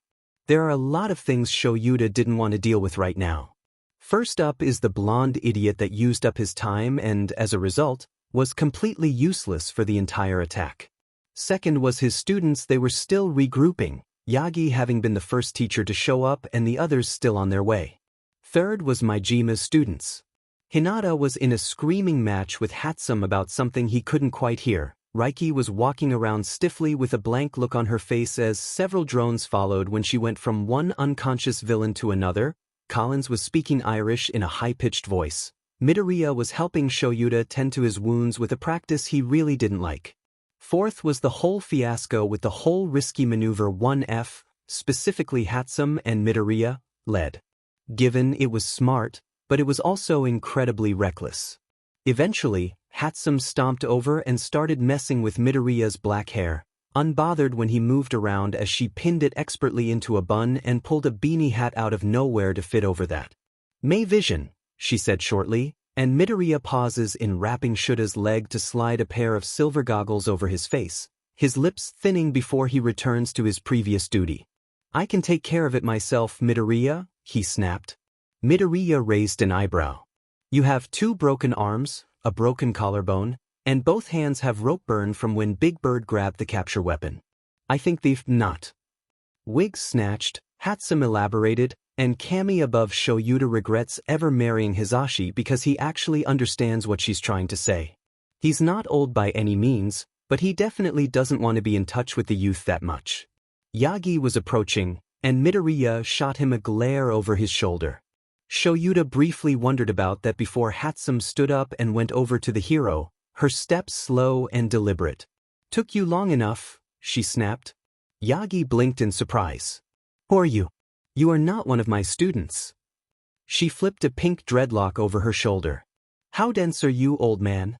1F came here to observe the hero students and come up with support items for them, plus test out our own in an open area when they left. But no. Villains broke in, coming to kill you, and when you weren't here, they got said and attacked us kids. Do you know who handled the situation, a-hole? Huh. All Might took a visible step back, his hands raised placatingly. Shoyuta watched with raised eyebrows and a smirk hidden in his capture weapon as the overexcitable support student verbally ran over the number 1 hero and continued, not listening to his protests. Support Course 1F handled it. The students that aren't trained to handle villains or fight or utilize their quirks or form battle strategies. You know who busted a hole in the dome to get a signal out? Collins Fianna, of Support Course 1F. You know who took out almost 20 villains with highly experimental gas and 0 fatalities? Reiki Pearl, of Support Course 1F. You know who covered those two? Hinata Ban, of Support Course 1F. You know who caused a massive distraction? Me, Hatsum Mei, of Support Course 1F. You know who captured 18 waterborne villains and rescued 2 hero students, who distracted the lead villains, who sent out a distress signal, who took out the main weapon, who came up with a plan to save our lives. My best F friend, of Support Course 1F. There was no stopping Hatsum now. Shoyuta didn't even bother stepping in, she was right, and Yagi needed to hear it from someone that wouldn't be kissing his butt the entire time. A bunch of kids with no formal training handled the situation better than 1A and took control of it efficiently. So get your head out of your butt, it is an FING hat, and maybe focus on your actual FING job, teaching kids to survive in an incredibly dangerous business, instead of meddling where you're not needed. We've got 2 injured teachers, only one still mobile and rounding up 25 kids and over 70 villains, several wounded students that likely are going to be scarred mentally by this incident. So instead of standing around looking pretty, how about you go and help my Jima-sensei before I judo flip your butt into the concrete?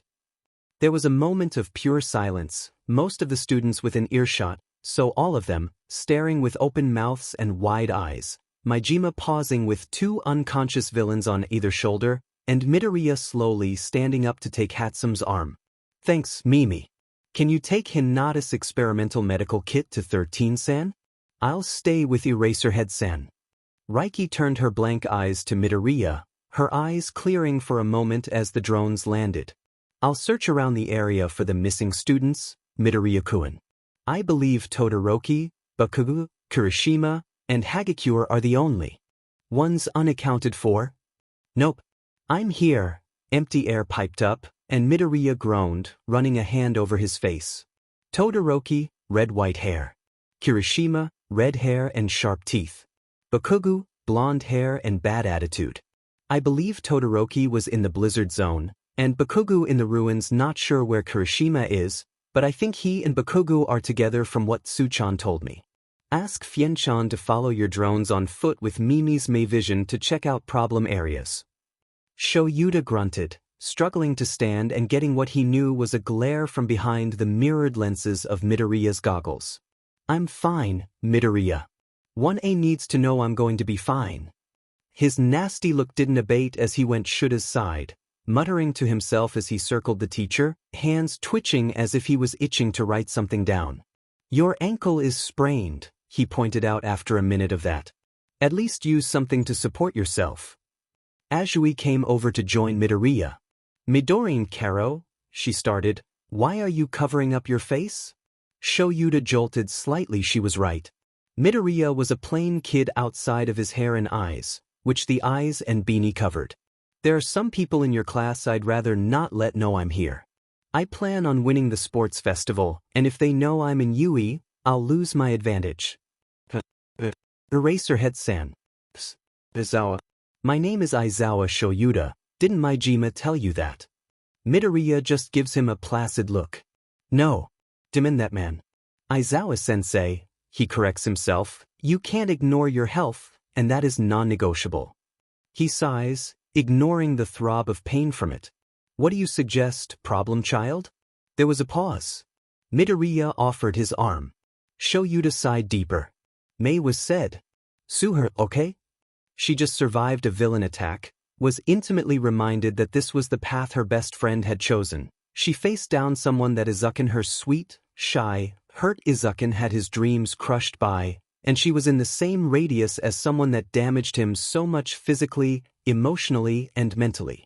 She had dropped that BSRD Hinata's medical supplies to the girls, Uraraka and Ishido, and was now falling into step with Izuken as he supported Era Aizawa-sensei. Her hands twitched to her sides, protective of him even now that the danger has passed. A pair of drones hailed the entrance of Fien carrying an unconscious boy and 2 others trailing behind her. Hatsum-chan. Mei darted over, repressing the urge to sneer at Bakugo. It wasn't the place or the time, and she couldn't lose her cool and expose Izukin. Fien-chan. You can call me Mei, by the way, it's only fair. Fien grinned before blowing a strand of her ginger hair from her face. Todoroki-kun is cold sick.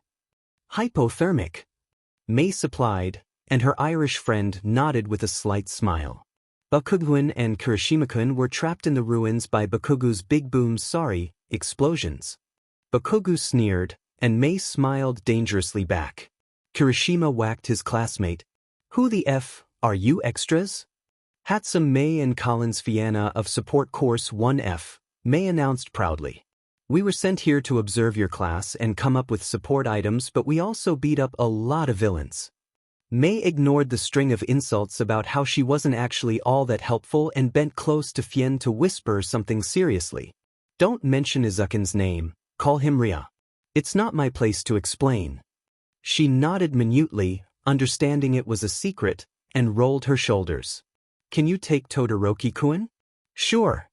Mei took the hero student from Fien, turning and walking towards the front where Aizawa-sensei and Izukin were approaching, doors wide open and several heroes weaving through the crowd to check on the kids. I think the hero teacher has something to say. When they all gathered, Aizawa-sensei activated his quirk, garnering the attention of the whole crowd. My students, you handled the situation well, but do not let this go to your head. You will have sessions with Hound Dog, whether you think you need it or not. You are all too young to be thrown into that kind of battle, but we were unfortunately not given a chance. As some of you may have already learned, the 5 students from Class 1F accompanied us to design support items and test their own while also observing 1A in secret. When the battle broke out, they took control of the situation and, as Azui says, came up with a plan to get help. While what they did was incredibly reckless, Aizawa-sensei elaborates heavily, sending a glare at Mei. It should also serve as a reminder that the other classes are not to be looked over in terms of potential or power. He said nothing else, and Izukin helped the man limp over to an empty gurney where a paramedic started looking him over. Izukin came over to Mei, and she gave him a weak smile. He didn't return it, but she knew he appreciated it anyway. Fien-chan, get Todoroki to a paramedic. Mimi, round up the other 2 and get them to Maijima-sensei. I'm gonna get on the bus and have a mental breakdown. With that, he turned on his heel and walked straight out the door, ignoring the paramedics that tried to stop him. Mei stood in shock for a minute, before making a split-second decision. Can you get the rest of 1F, Fien-chan? I'm gonna go help Ria. Fien nods resolutely, hurrying to a paramedic after taking Todoroki back, and Mei practically ran to the bus.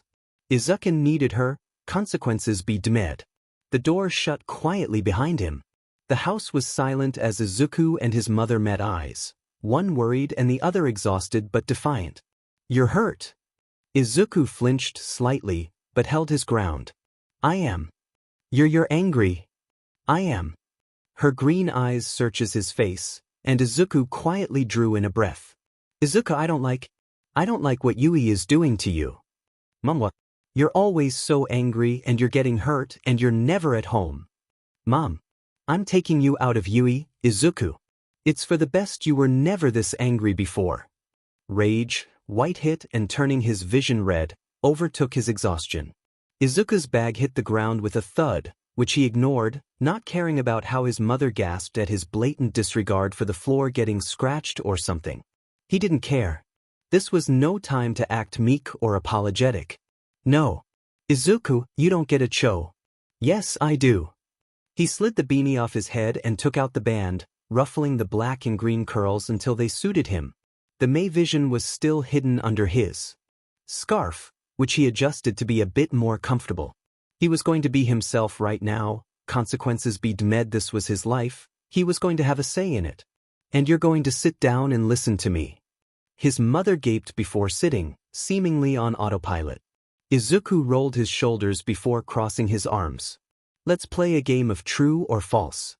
I've been angry for a long time, and you're pinning it on Yui because you don't want me to have my own thoughts or feelings besides being content with the hamster cage you're trying to fit me in. True or false? You keep claiming why I do is dangerous, which is valid, and try to protect me from it by forcing me away from the things I enjoy doing. True or false? Aizu. You treat me like a fragile guinea pig instead of a human being that can make my own decisions. True or false? Izuku. He couldn't be stopped though. Instead, he kept going in an even tone, refusing to let an ounce of emotion leak through. The moment he cried, it was over. He was not giving up his spot in Yui. You don't let me live my own life and pursue my own aspirations because of my quirk statue. True or false? Silence. I'm going to my room. You can think about what I said while I pack my bags. I'm not coming back here until you get it in your head that I'm not a China doll or a pet. I'm a human, I have my own goals, and you need to accept that. Izuku picked up his bag of support items and walked to his room. As soon as the door closed, he let the silent tears fall. Of course, everyone he knew would be against him. After all, she was one of them.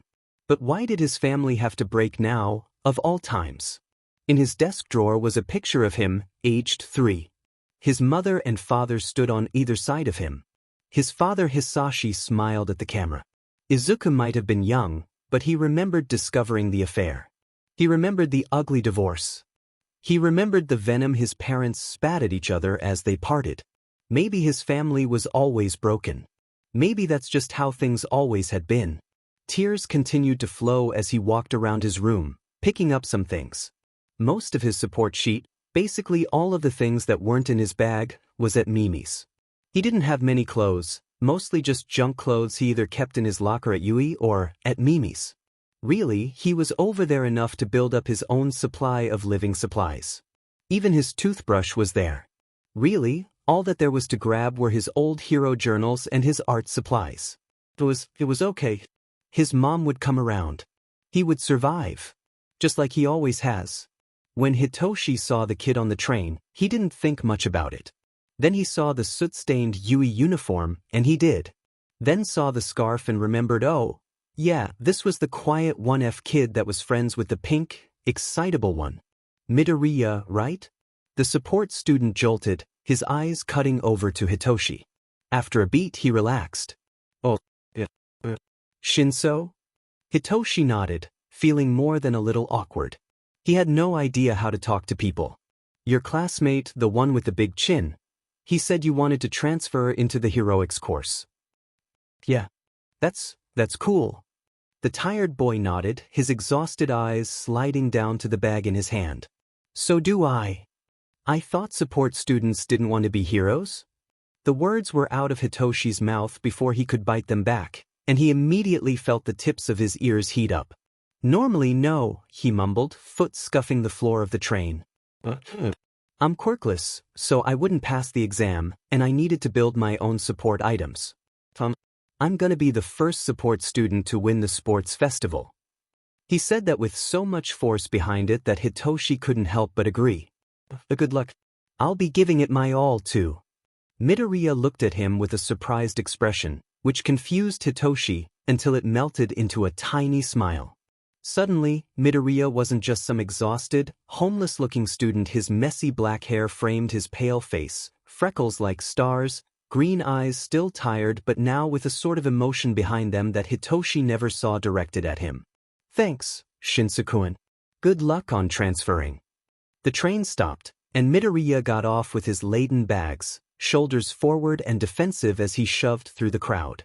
Hitoshi blinked stupidly, mentally cursing out his gay disaster heart as he wondered why Midoriya Izuku would be grateful to him.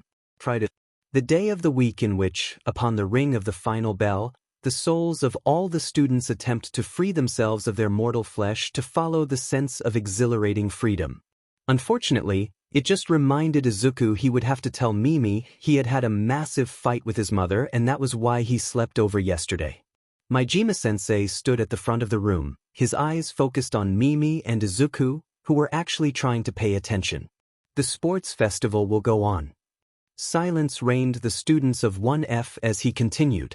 On the first Saturday of May, or May 3rd, the Yui Sports Festival will take place as usual to show that Yui isn't shaken by the attack. Something to note is that this is incredibly important. You could be transferred if you do well. His eyes settled on Izuku, Or you could advertise your support items. It's a required school activity, and management will be, well, managing it. There was a pause. For the next 3 weeks, you will be dedicating the entire half-day you are given in support classes to building the support items you want to use in the sports festival. That is all. There was a pause before Mimi and Izuku practically pelted to their work area. Illuminasphere. Finalize pink bombs. May vision. But siren call. Lightning rods. Silence fell for a moment before Izuku spoke. We'll need to finish the lightning rods so that we won't have to go through the hassle of updating the May Vision's official model. Pink bombs are pretty much done with, we just need to have Majima-sensei approve them for professional work. Illuminasphere and Siren Call need to come last so we don't get stuck using only betas during the festival.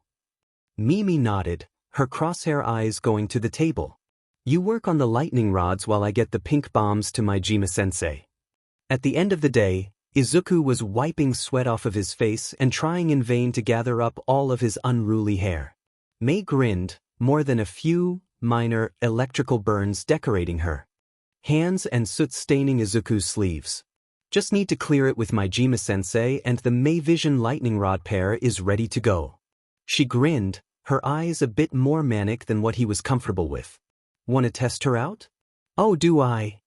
Unfortunately, their plans were thwarted when they passed by One's classroom, to find the door crowded. Izuku had already slid on his May Vision and beanie preemptively, of course, to avoid Katsuki recognizing him if they passed in the hall. I see that 1A is just full of presumptuous assholes, though. Oh, is that Shinso? Out of my way, extra. And that's Katsuki. Wait, did Shinso say that to Katsuki? Oh shit. Izuku shouldered his way past a few unfortunate students and grabbed Shinso's hand.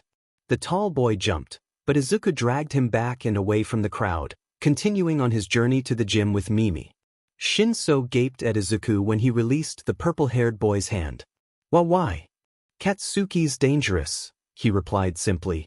Can't risk pissing him off, believe me, you'll have a miserable F&G life if you get on his bad side. Mimi nodded seriously, shooting a glare at One's classroom. I can't believe you call him Katsuki. You aren't friends. Mimi, I called him Kaken for 14 years of my life. Could you really blame Shoyuta for following Majima's problem children when he heard Midoriya make that concerning comment about One's resident landmine? They seem to have befriended Shinso, a boy he'd kept an eye on since he failed the heroics exam. Shinso Hitoshi. Or, at least, Midoriya was looking out for this significantly taller boy as Hatsum talked enough for 5 people on her own. With how little input either boys put in, she was having a rather interesting conversation about something. Oh, I'm Hatsume. I know. We have the same core classes. This is Izuken. You should meet our babies. Shoyuta really doesn't know if Hatsum's word choice is intentional, but it has quite the amusing effect on the tall Gen Ed student. He chokes on air and stumbles, pitching forward. Midoriya slides over to catch Shinso and right him. Shoyuta doesn't miss how Shinso turns bright red. Thither. A high school. She calls our support items babies. Midoriya sighed with the rehearsed exhaustion of someone who had said it so many times they were sick of it. Oh. We're heading to Gym Alpha to test the final beta version of our support item. Want to join? Hatsum offered. Yeah. Don't you need supervision for that? Hatsum shrieked, literally leaping into Midoriya's arms. Midoriya promptly drops her on the floor, staring at Shoyuta flatly. Shinso looked quite startled, but didn't seem to have a voice to accompany that. Yeah. That's why you're here. The black and green-haired support student turned on his heel, continuing on his path. Shoyuta didn't know how he ended up teaching a trio of kids to use Eskrima rods, but they definitely ended up staying late, the 3 going home 2 hours later with the basics of the 12 strikes down. He thinks it may have been something about watching the kid handle his lightning rods wrong and calling it out, and the problem child asking him to correct him if he got something wrong. One thing led to another, and he was demonstrating for the 3 brats. Hisashi was giving him a very smug look when he finally got back to the apartment, which didn't help him at all. Found some kids to mentor? He teased. He huffed, collapsing on the couch. I'm not a mentor. Just a couple of problem children demanding I show them how to use eskrima sticks correctly. You keep telling yourself that. Hitoshi wasn't sure what to think. First, he's challenging one. Next thing he knows, the low-key cute, oh-so-eloquent Midoriya Izuku swoops in, grabs his hand and drags him away. Then he meets Eraserhead and learns some eskrima or something while not being able to get a single word out. Plus how adeptly Hatsum needled Eraserhead into agreeing to come back again to show them more. That was a whole but thing. And then how it actually happened. Every day for the past week, with a highly annoyed Eraserhead no, Aizawa-sensei directing them. What's your quirk, Shinsuke-kun? Hatsum looked over with a big smile. Mine is Zoom. Wonderful. This question. Brainwashing. I can brainwash people if I ask them something. After a beat he heard muttering. Hitoshi looked over to Midoriya, who seemed to be staring into space. Then he snapped back with a small grin. Auditory or response? Response. His palm slammed onto the bench next to him. Mimi. We're finishing the siren call within the week. Hatsum cackled, throwing her head back. Sir, yes sir. That didn't bode well. Izuku stood next to Mimi, Shinso not far off. Mimi was bouncing on the ball of her feet, and Izuku just stood lazily next to her, hands shoved into the pockets of his gym kit and ignoring the weird looks he and the other 1F students, plus Shinso, got for being completely decked out in support items. Fien came up to Izuku's other side, ginger hair pulled into a high ponytail. Midoriya-kun, are you sure this will work? Her accent is thicker than usual, and Izuku takes it to mean she's anxious. He huffed a breath before responding. Have I ever led you wrong? Just last week we all nearly got detention because you convinced us to help you test your alumni sphere on the wood teacher's desk. Mimi waved her hand dismissively. It was old and he shouldn't have such a fire hazard in a support classroom anyway. It all went according to plan and nobody got detention. It was a total success. Hinata was suspended for 3 days, Reiki reminds her. It was a total success. Izuku echoes Mimi, and Shinso snorts. It hadn't taken long for Aizawa-sensei to dub Shinso as a problem child, when they may or may not have possibly, completely by accident, blew up a locker that definitely did not belong to a quirkist BSRD from 1D that called Shinso a villain in front of Izuku. Shinso hadn't done anything or even been present, but Aizawa-sensei seemed to determine who was problematic by things that were caused because of them, not necessarily by them. But Izuku would never target a person for any reason, no, sir. And welcome to the Yui Sports Festival. Izuku regrets being born. I'm present, Mike, here with one, as homeroom teacher, Aizawa Shuda. I was held at gunpoint. Izuku regrets being born slightly less. Don't be ridiculous, Aizawa. This is the first-year stage. The invincible 1A, shaking off a villain attack with wills of steel. The crowd roars. Get into positions. Go, go, go. Mei raised her voice over the din to be heard by the other students of 1F. Izuku hated being touched, but he would deal with it. They even managed to get Hinata in on the plan. Oh, and Hinata was less of an a-hole now. He had apologized out of the blue to Izuku for being in but at the USJ, and offered to be the fall guy in return. He was still a JRK, but more in a rough-around-the-edges way than a Bakugo Katsuki kind of way. Following them are Heroics 1B, General Education 1C, 1D, and 1E, Support 1F, 1G, and 1H, and Management 1I, 1J, and 1K. The others filed out, many muttering about how little fanfare they got, but 1F stayed in position. They knew exactly what they were doing. 1F? Where's 1F? Mimi cackled and lurched into motion. What the crowd, plus the teachers, were seeing was both simple and elaborate, causing many to wonder how just 5 students managed to pull it off. The answer was simple bribery of upperclassmen who weren't participating in their festivals, but no good support students showed their hand. Twin flames shot out from the student entrance, and something was thrown into the path of the flames that exploded into extremely attention-grabbing pink. Midoriya Izuku sat on the shoulders of Collins Fianna and Reiki Pearl, who ran out at top speed with the small boy somehow making it work. Hatsum Mei followed closely behind, dashing on their heels while holding two long, equally pink streamers.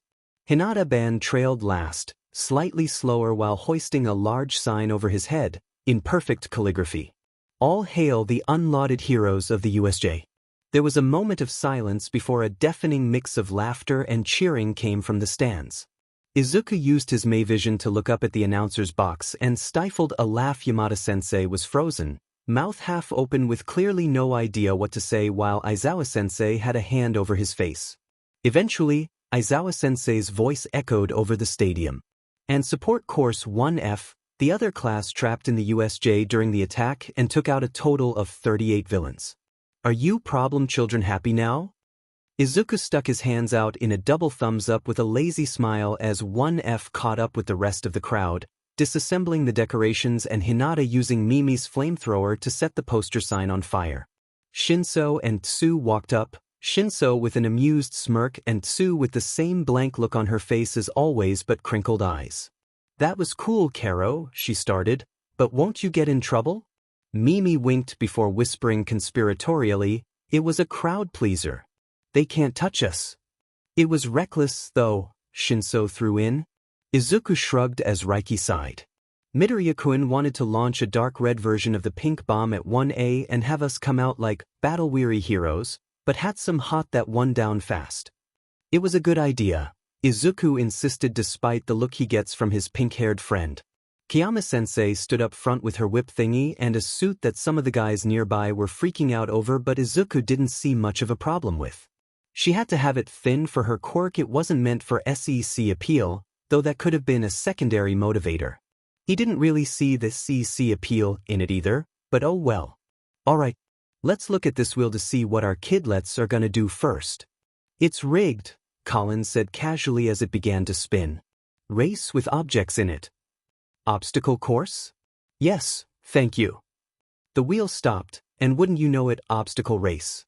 Izuku let an evil smirk slide across his face. Oh, everyone was so gonna hate him. The students were lined up, most shifting from foot to fit and checking out the competition. Despite their show of power, 1F was mostly ignored after all. No support student had ever even posed a real threat in a sports festival, so it was all going pretty well, in Izuku's opinion. 1 minute to start. Papa Romeo, Mimi announced loudly. She got a lot of weird looks, but Shinso and 1F all took canisters from their belts and sprayed the contents onto their shoes liberally. Papa Bravo, Whiskey Hotel. Small pearls of pink sat inside thin glass held by every student in 1F, and Shinso held the nozzle of something that looked slightly different from a flamethrower. Is the pink girl saying something? Hatsum May of 1F is speaking in the American phonetic alphabet. Looks like they're preparing for something. Well, 30 seconds to do it, then.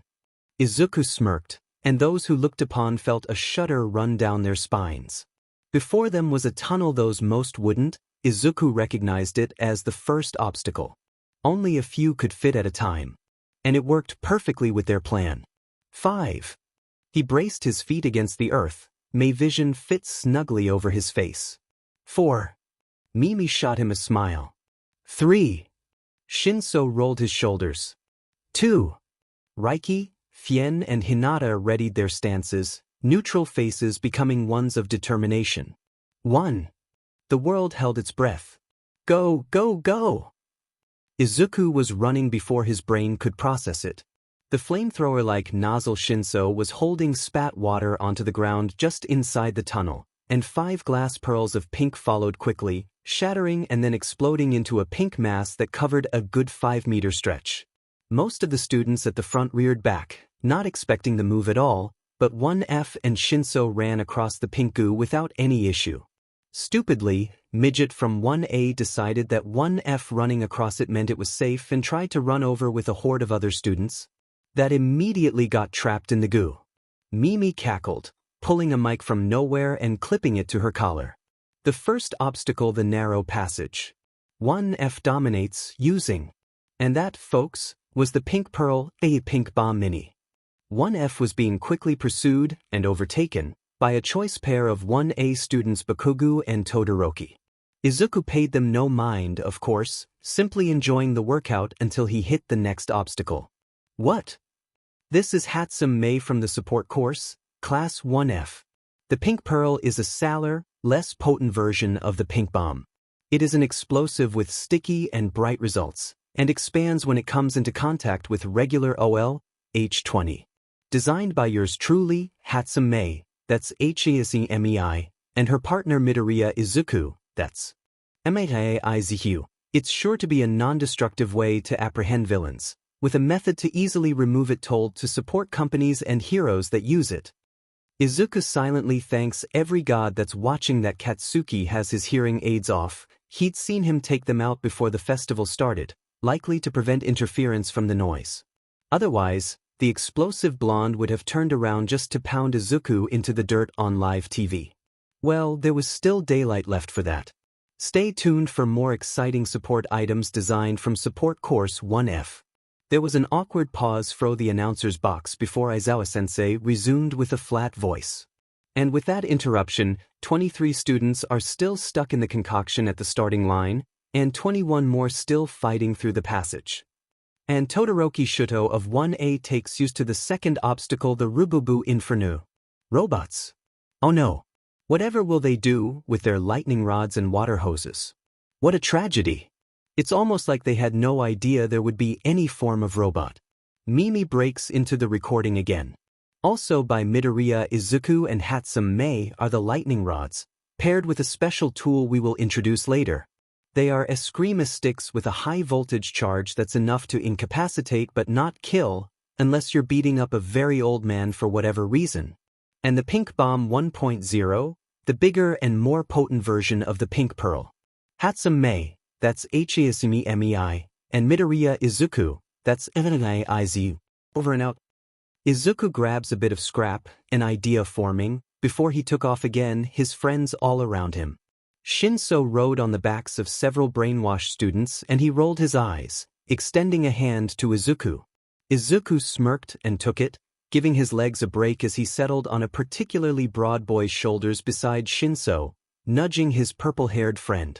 Hey, this is the second time I've ridden someone today. Living like a king, Shinso snorted, rolling his eyes in return.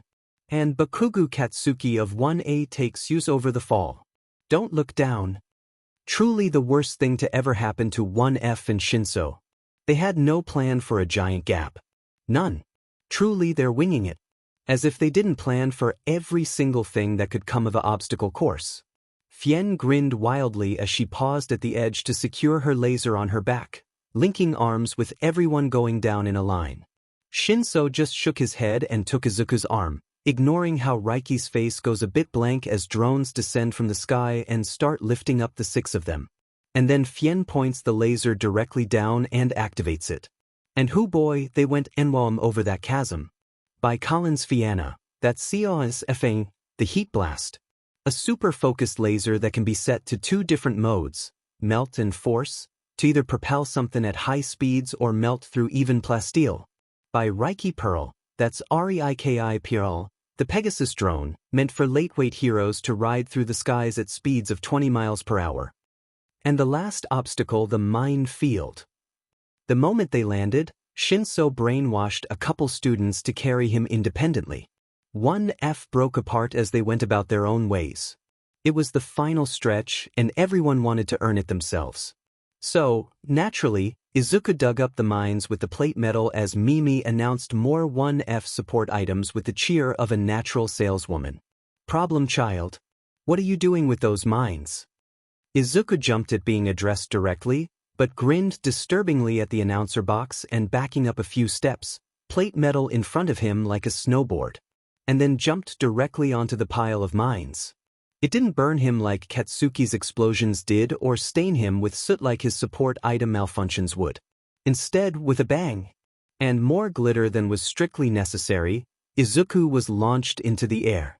He wouldn't be able to describe to Mimi later what flying felt like, both exhilarating and freeing at the same time as being mortally terrifying. But he could describe in perfect clarity what it was like to slam the metal into Todoroki and Bakugo's chests as he flew over them, and what it was like to land a bit awkwardly, but dashing with legs long since trained to flee and avoid small obstacles straight across the finish line. Oh, and we have ourselves a winner, Midoriya Izuku of Support Course 1F, closely followed by Todoroki Shuto of 1A and Bakugo Katsuki of 1A.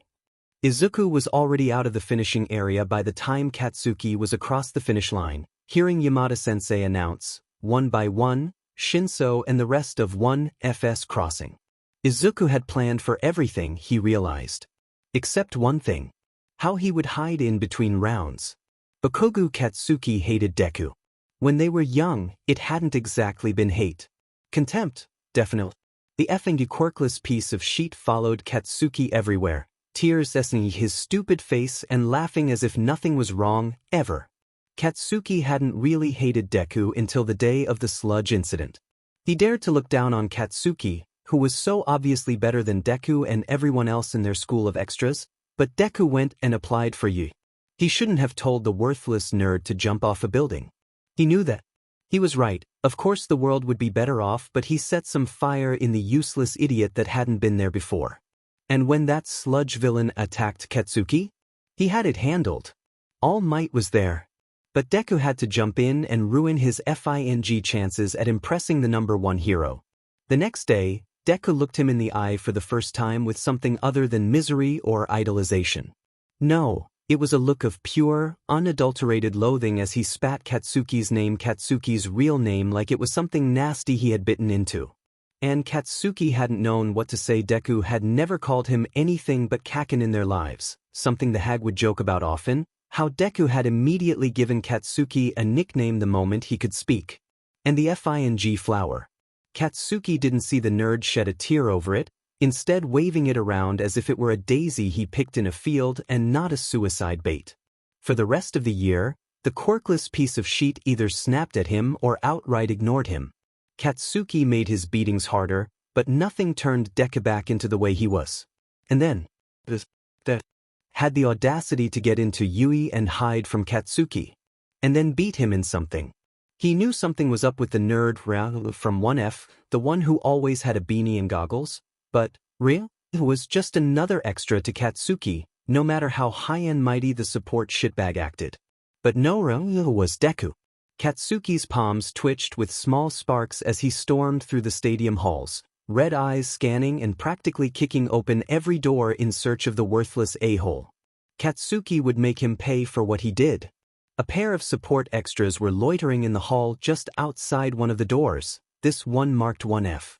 He recognized them, of course the ginger beach that couldn't form sentences correctly and the half-American BSRD with the identical twin in general education that kept seeking Katsuki out for the past few weeks, since the announcement of the sports festival, really, just to stare at him silently, and he would never admit how unsettling her violet eyes were. Katsuki was many things, but stupid was not one of them. He had to get them out of the way. He just knew Deku was in there. And if Deku ended up dead, he didn't want witnesses. Out of the way, extras, he growled. The beach blinked at him with narrowed eyes that almost reminded him of the old Deku's, innocent and full of life and stupidity, but these were many shades paler, a sickly yellow-green rather than Deku's puke green. But the most major difference between her and the old Deku's eyes was that she was glaring at him as if he had personally attacked her. And as far as Katsuki knew, he'd never spoken to her before. "We are not taking visitors," she said with a heavy Irish accent that somehow didn't make her words less clear. Especially not 1ABSs with a what's the word vendetta against our classmates. American B tilted her head slightly to the side, her eyes uncomfortably similar to that of her twins in intensity. Unlike her twin, however, she did speak, each word laced with threat. "We could always get a teacher if you refuse to leave, of course." Katsuki's hands twitched with the desire to shove past them and blow through that door to explode Deku straight to hell, but he knew that he wasn't gonna get past these two. Not without jeopardizing his place in 1A. Ginger Beach's hand drifted to a utility belt laden with pockets and pouches, her eyes focused on him with an implacable fury he didn't like. Katsuki turned around and walked back to 1A's preparation room. After all, Deku had 10 million points. That's 10 million reasons to beat the shit out of him in the second round and get away with it. May refused to regret what she did. Izuku's private life was his own, yes. But there was a point in which some things needed to be shared, and Izukin wouldn't have done it himself. He would definitely be mad at her if he knew what she did, but she wouldn't let her Izukin get hurt again. The day after the sports festival was announced, she texted 1F to meet her before class while she knew Izukin would be preparing the workshop for a solid half hour with laser focus. He always hated how disorganized Mei was, so he would always make her go do something else while he did that. So she met with 1F in an old support classroom that was mostly used for testing incendiary weapons, and it showed in the scorched surfaces. Hatsum, why are we here? Hinata was an a-hole, sure, but she needed his help too. Mei needed all of 1F on Izukin's side. It's about why Izukin and I asked you to call him Rya in front of people outside of 1F. Reiki had lifted her head a bit, sliding her phone into her pocket, something she rarely did, as with her technopath quirk she liked to soak up knowledge from all corners of the internet. It meant she understood it was a heavy situation and respecting it. Mei appreciated it. Please don't tell him I told you this, but it needs to be said because I need your help, and for that, you need to understand the situation. Fien crossed her ankles, fitting 2 earbuds into her ears that she and Reiki had designed together, something to help her understand Japanese a little better by filtering it into Irish. On her mouth was a prototype of something that could work the opposite way, filtering Irish into Japanese, though that wasn't the main function.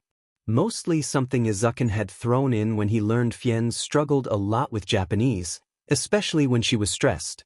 Mei wrung her hands nervously, not looking at Hinata as she spoke. Before Izukin came to Yui, he was a victim of peer abuse and severe discrimination because of his lack of a quirk. It's why he is always so nervous around you guys, and why I'm talking about it now. Because his main bully, someone who suicide baited him and has scarred him mentally and physically, got into Yui, and Izukin is hiding from him so he won't have to deal with the abuse again. Silence met her words, Hinata's face going slack with horror and realization. The prototype Fien was wearing spat out gibberish as the girl flinched with her whole body, a moment later than Reiki did, the latter's purple eyes flying open and her hands covering her mouth. During the sports festival, Izukin will have to face him. I need your help to keep them separated. He's dangerous and he might severely wound or even cripple Izukin. More silence, and Mei braced for the worst. Then, shockingly, Hinata spoke. What's the BSDRD's name? She felt color return to her face. Bakogu Katsuki of Heroics Course 1A. Don't PSS him off directly, or he might hurt you too. Izukin was scared of telling me about it because he didn't want me going after the BSD. Reiki slowly raised her hand. Yeah, Reiki-chan? Her body was shuddering badly as she spoke haltingly. My sister, Arya, has an empath quirk.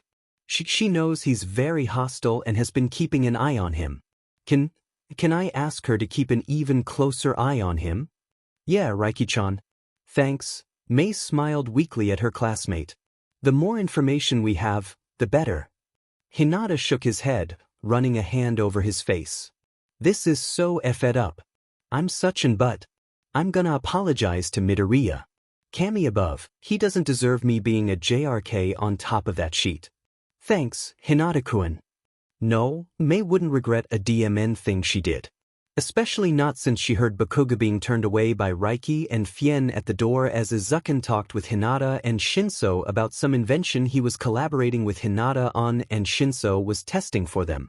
She hated the fear in his eyes when she found him hiding under the table in this room, his arms wrapped around his legs in a fetal position, before she stationed Reiki and Fien outside and called Shinso in to distract Izukin from his panic. Mei did the right thing, even if Izukin wouldn't agree with her. Hitoshi was worried about Midoriya. Maybe a week ago, about 2 weeks after they had all started training in Red, annoying him into teaching them Eskrima under Aizawa-sensei together, Hatsum had pulled him into a burned-up old support room with the rest of 1F, minus Midoriya, explained about the hardships his short black-haired friend had dealt with in his past, and recruited him into helping 1F keep Bakugo away from Midoriya. He may or may not have suggested they called it the Izuku Protection Squad, which may or may not have become their official group name. So being called in with 1F to talk to Midoriya and distract him wasn't a surprise. What was a surprise was finding the small team curled up under a table and having to bribe him with cat videos to come back out, and even Hinata pitching in to get the topic to something Midoriya was passionate about. Suddenly, Midoriya's face became thoughtful. You know, you all can call me Izuku, right? Pearl, Fien and Meidu. What's up with you two? Hitoshi's eyes widened to what he knew was comical and prayed his hair was droopy today and was covering his ears because he knew they had just turned tomato red. Hinata snorted. Yeah, then I'm Ban. Okay, Ban-kun. What about you, Shinso? Hitoshi was at Sylvie to those green eyes, dark as the leaves of the trees in a night-cloaked forest, yet lively and inquisitive as one of his beloved cats. He felt the heat creep into a flush high on his cheeks. Oh, yeah, sure. Call me? Hitoshi. Kami, he sounded so stupid. Curse his gay, pining heart. Mito Izuku, his mind was screaming at the sudden first-name basis, offered a small smile that honestly made Hitoshi feel like he couldn't breathe, and stood up. Come on, Hitoshi-kun, Ban-kun. The second round is starting soon. It really was too bad that Izuku was probably straight. Groups of four, huh? Izuku and Mimi automatically grabbed each other's arms, plans already scrambling to form. The rest of 1F glanced their way, giving small waves, but broke off to their own groups. Pearl and a girl identical to her paired with Ban and a boy with weird eyelashes from 1B. Fien is recruited by this annoying blonde boy and Vine girl, both from 1B, and a bird-headed dude from 1A. Izuku's pretty sure his name is Tokoyami. Well, there goes all his friends. Sup. The welcome sight of his tall purple friend sends relief coursing through Izuku's veins. He had to crane his neck a bit to look Hitoshi in the eye as he got up close, but it was worth it. His intimidation tactic worked. Hitoshi looked vaguely uncomfortable. Join our team, he commands. Hitoshi nods so fast, Izuku actually stops to wonder if he was the one with the brainwashing quirk, but brushes it off. Hitoshi's just weird. There was an awkward pause as they waited for Mimi to reappear, and Izuku stood patiently in front of Hitoshi. If you've ever seen a picture of a rather frightening black cat sitting in front of a mildly disturbed panther, that was an accurate comparison. Mimi finally reappeared, a girl with a brown bob in tow. She looked pretty proud of herself too. This is Uraraka Ochako from 1A, she announced. She's got a zero-gravity quirk that totally fixes our weight problem. Izuku nodded, looking at their small group. I'll be the rider. I can balance easily and I'm a smaller target than anyone else here. Uraraka-chan, if I'm correct, you can't levitate yourself without negative effects, so you're front horse to keep the balance.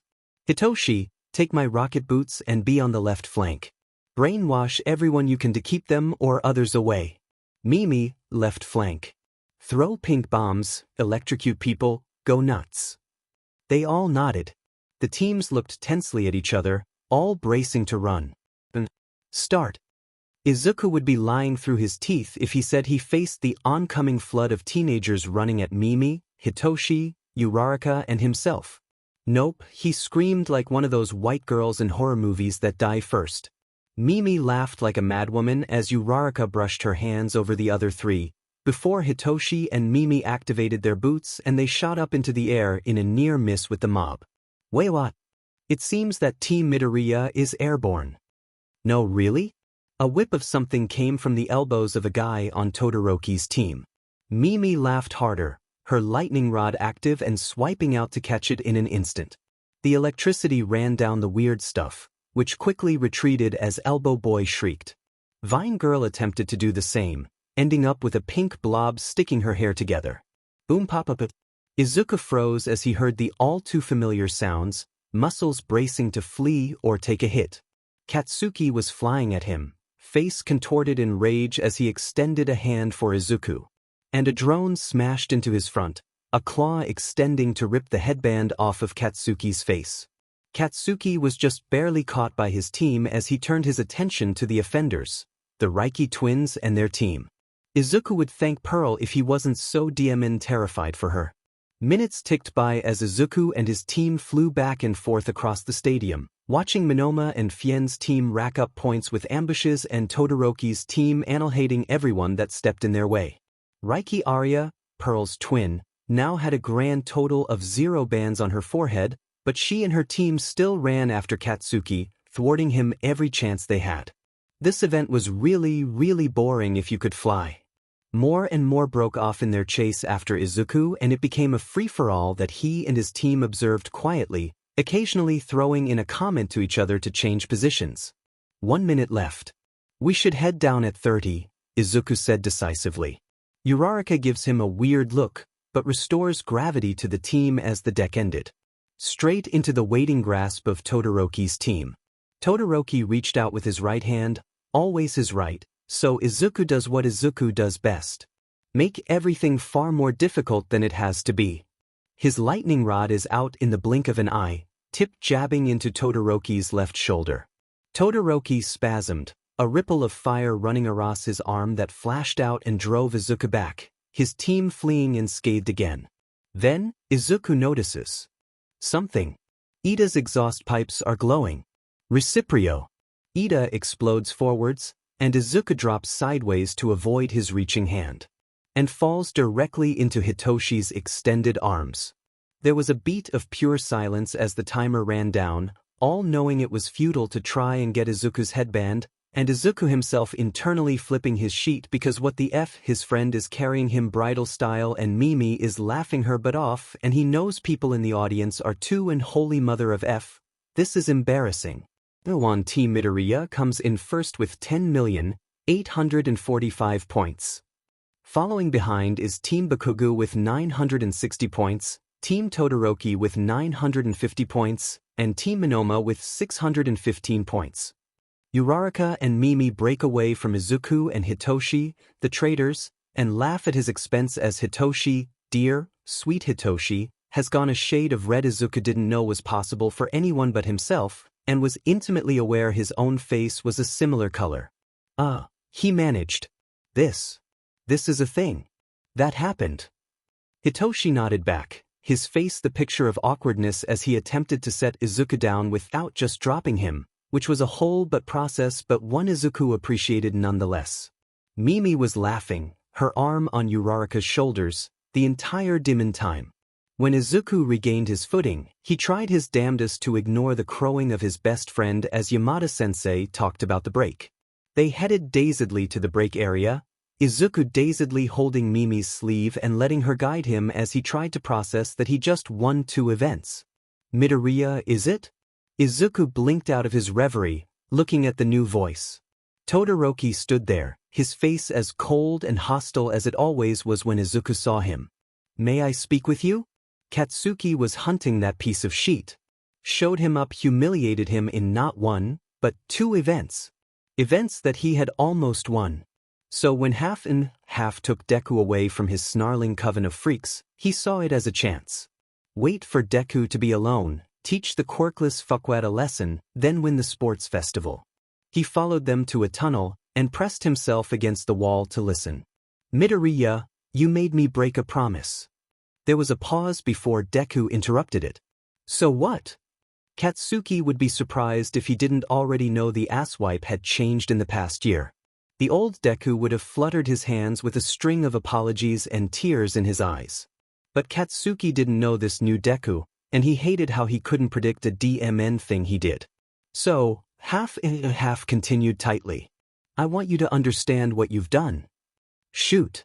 Have you ever heard of quirk marriages? If Katsuki cared about Half in the least, he'd probably feel guilty about spying, but he doesn't, and he didn't, as the icy hot BSTRD told his sob story. And that's why I have to beat you, without my father's power. There was a long, tense silence. Then, clap, clap, clap. Was Deku slow clapping? Great. Well, as horrible as your life is, I also don't know who you are, Todoroki-kun. I hate Endeavor, don't get me wrong, but you clearly don't want me to do anything about it, so. Do you expect me to feel bad about doing my best? That's not what I was. Then what is it, Todoroki-kun? Deku snapped. Is it how you were blessed with not 1, but 2 incredibly versatile, powerful quirks and you're not using one out of spite, and you're being a pretentious dick to me because I accidentally made you use it by defending myself? Is it that you don't consider me worthy of using your quirk against? You can't even begin to understand. Listen to me, Todoroki-kun. I've FING been there. People I loved turning on me because of a quirk. People beating the shit out of me daily. I get it, it hurts like hell, but one day when you're a hero, yes, when your ice isn't going to be enough. What will you tell the mother of the child you could have saved but didn't because of a grudge? What will you say to the world? That you half-butted everything literally because you wanted to be petty? Think about that, Todoroki, before you come beaching to me about how much your life is and how I'm the one ruining everything. There was a long silence. I'm sorry, that was harsh of me. But somebody needed to get that through your thick skull. I'm not sure what you really expected, though. I can't help you unless you let me. Another pause. No, I'm sorry. I shouldn't have pinned it all on you. At least let me walk you back to your friends. Okay. Damn it. Katsuki wanted to punch something, but instead he just fisted the fabric of his gym kit, wanting the icy hot BSRD to just leave. Patience, he told himself. I'll get my chance. All right, kiddies. Midnight stood next to a bracket board, pointing at it with a wide smile. Here are your matchups. Izuku fiddled with his gloves. Honestly, he was a bit annoyed with them. The rubber coating made them kind of stiff, but it was necessary for wielding the lightning rods on the off chance his hand slipped. He was against some guy from 1A named Kaminari. He glanced around, meeting the eyes of a blonde with a black streak in his hair. Yo, Midoriya-kun, he said easily. Don't mean to be offensive or anything, but I haven't seen you use your quirk yet, and I'm sure you're super talented, but I'm kinda really good at one-on-one battles. Izuku stood opposite of Kaminari in the ring. Honestly, he hated that he was going first. And we have the dark horse from the support course that has dominated with prodigious skill and craftsmanship in the first 2 rounds, Midoriya Izuku. And facing Midoriya for the first battle is Kaminari Denki from Heroics 1A. The one with the electricity quirk and stuff. Mike, please remind me why I'm here. Electricity, huh? This'll be over in a flash, Kaminari winked. Start! Midnight shouted. Indiscriminate shock. Kaminari crackled with energy, before it exploded outwards, running along the minute mineral deposits in the concrete towards Izuku. Izuku flips forwards, palms out, and lands in a handstand. The electricity avoided his rubber-coated gloves and continued on its path away from him. When Izuku righted himself, Kaminari had the stupidest expression Izuku had ever seen on a human being's face, thumbs up. Kaminari, he called uncertainly. He blinked slowly, bobbing his arms. Wee! Kaminari is unable to continue. Midoriya advances to the next round. He grinned to himself as robots escorted the electric teen away, and Izuku headed back to the stands to watch Siro v Todoroki. Only to watch the poor boy get trapped in a glacier. Ouch, Mimi vocalizes without a hint of pity on her face. Looks like a tough guy to beat, Izuku. He has to fight him. He suddenly remembers what Mimi wanted to do. Hey, wouldn't it be better to endorse your products by actually trying to win the festival instead of just using somebody as a guinea pig? She pauses, finger tapping her chin like one of those anime girls. Then she grins. Yeah, that's a great idea, Izuku. See you in the semi-finals. Mei faced Ida with a smile that made him shift from foot to foot. She was absolutely going to decimate this kid. Start! Ida shot forward like a bullet from a gun, but she dodged. I know what you all must be thinking, what a smooth dodge that was. Handsome. How fast. How elegant. Ida sputtered, running after her again, but she hovered in the air just above him. Well, that's because of one of my personal favorite support items. The jet works similarly to Gran Torino's quirk, but allows for sustained flight, as they were utilized in the second round by Team Midoriya. Built by yours truly, Hatsum Mei, that's HAZMI. Then, she pulled something else from her belt pouch, a baseball-sized ball of what seemed to be thick, blue twine encased by a thin layer of glass. She zoomed into a VIP box and saw support representatives talking excitedly, and she grinned, all mania and joy. This is the blue bomb, to keep with the theme of the previous pink bomb. What is it and how does it work? I will demonstrate in a moment. This was designed by me and my partner, Midoriya Izuku, that's Izu. Thank you for your consideration. She turns off her mic. Hatsum, please stop hacking the sound booth, Aizawa-sensei sighed. She makes an ugly face at him and zooms in just in time to see the equally hideous look he sends back, and she has never been so thankful Izuku insisted on adding the screenshot feature to the Mayvision because that picture is going to be a family heirloom. Glad to know the grumpy heroics teacher was human. And to have blackmail on him.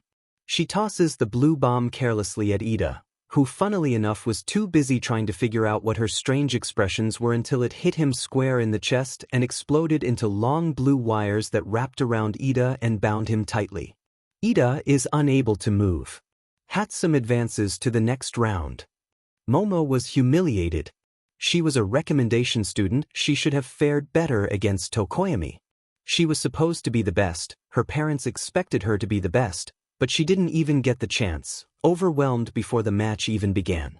Hot tears of humiliation sprang to her eyes as she huddled in the corner of some dark, empty hall. She didn't want anybody to see her like this. She was supposed to be strong.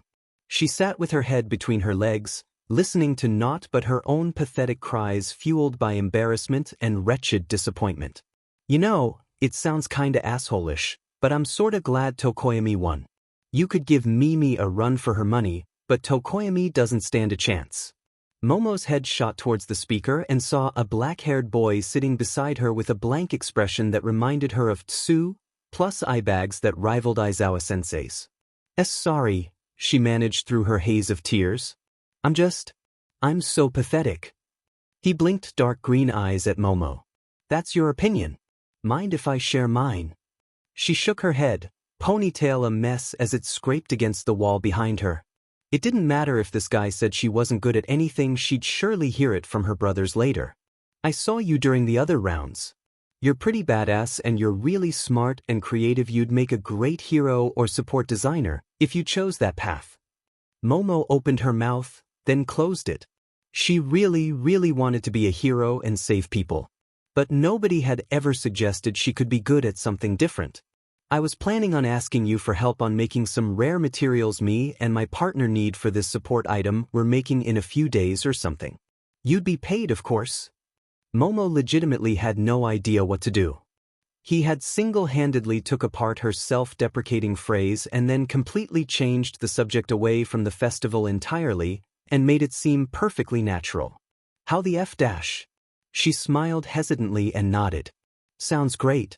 I'm Yayarosa Momo, but call me Yamamo. It's less of a mouthful. The boy nodded.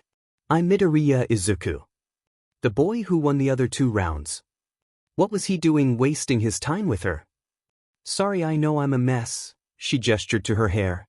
The boy tilted his head slightly, eyes narrowing a bit at it. I remember the style it was in. Do you mind if I try to fix it? She snorts. Go for it. They spent the next 5 minutes. While Mina was preparing to face off with Monoma, Kyuka was telling her, with Midoriya trying and repeatedly failing to fix her ponytail before he gave up, shaking his head and standing. Come on, I know a back way to 1F viewing room so you won't have to be seen by anyone if you're self-conscious about being tear-stained and having your nice hair screwed up by an amateur. Momo laughed wetly, allowing herself to follow the boy down a few different halls and noticing that he has some green highlights that catch the light when they make it to a brighter area. She also noticed he was really short. He pushed open the door to the 1F viewing box, and a pink-haired girl ran over to greet Midoriya. Izuku. She grinned widely before turning her yellow gaze to Momo, and she notes the crosshair shapes in her pupils. Hi. I'm Hatsum Mei, support designer extraordinaire. You've already met Izuku, you should meet our babies. Our support items. Midoriya cuts into her thoughts with a scathing glare at his friend. We're partners, we call our support items babies, and it causes a lot of misunderstandings. We aren't dating and we definitely don't have children. That made significantly more sense. Momo released a breath. Mimi, can you fix Yamamo's hair, please? I tried and F'd it up worse. Hatsum inspected Momo's ponytail, then shook her head sadly. I dunno. I can. All eyes shifted to a tall boy with wild lilac hair and eye bags to match Midoriya's. The boy suddenly looked immensely uncomfortable. I'm Shinso Hitoshi, from 1C. I have 2 little sisters and 2 older sisters. The oldest works as a movie makeup and hair artist.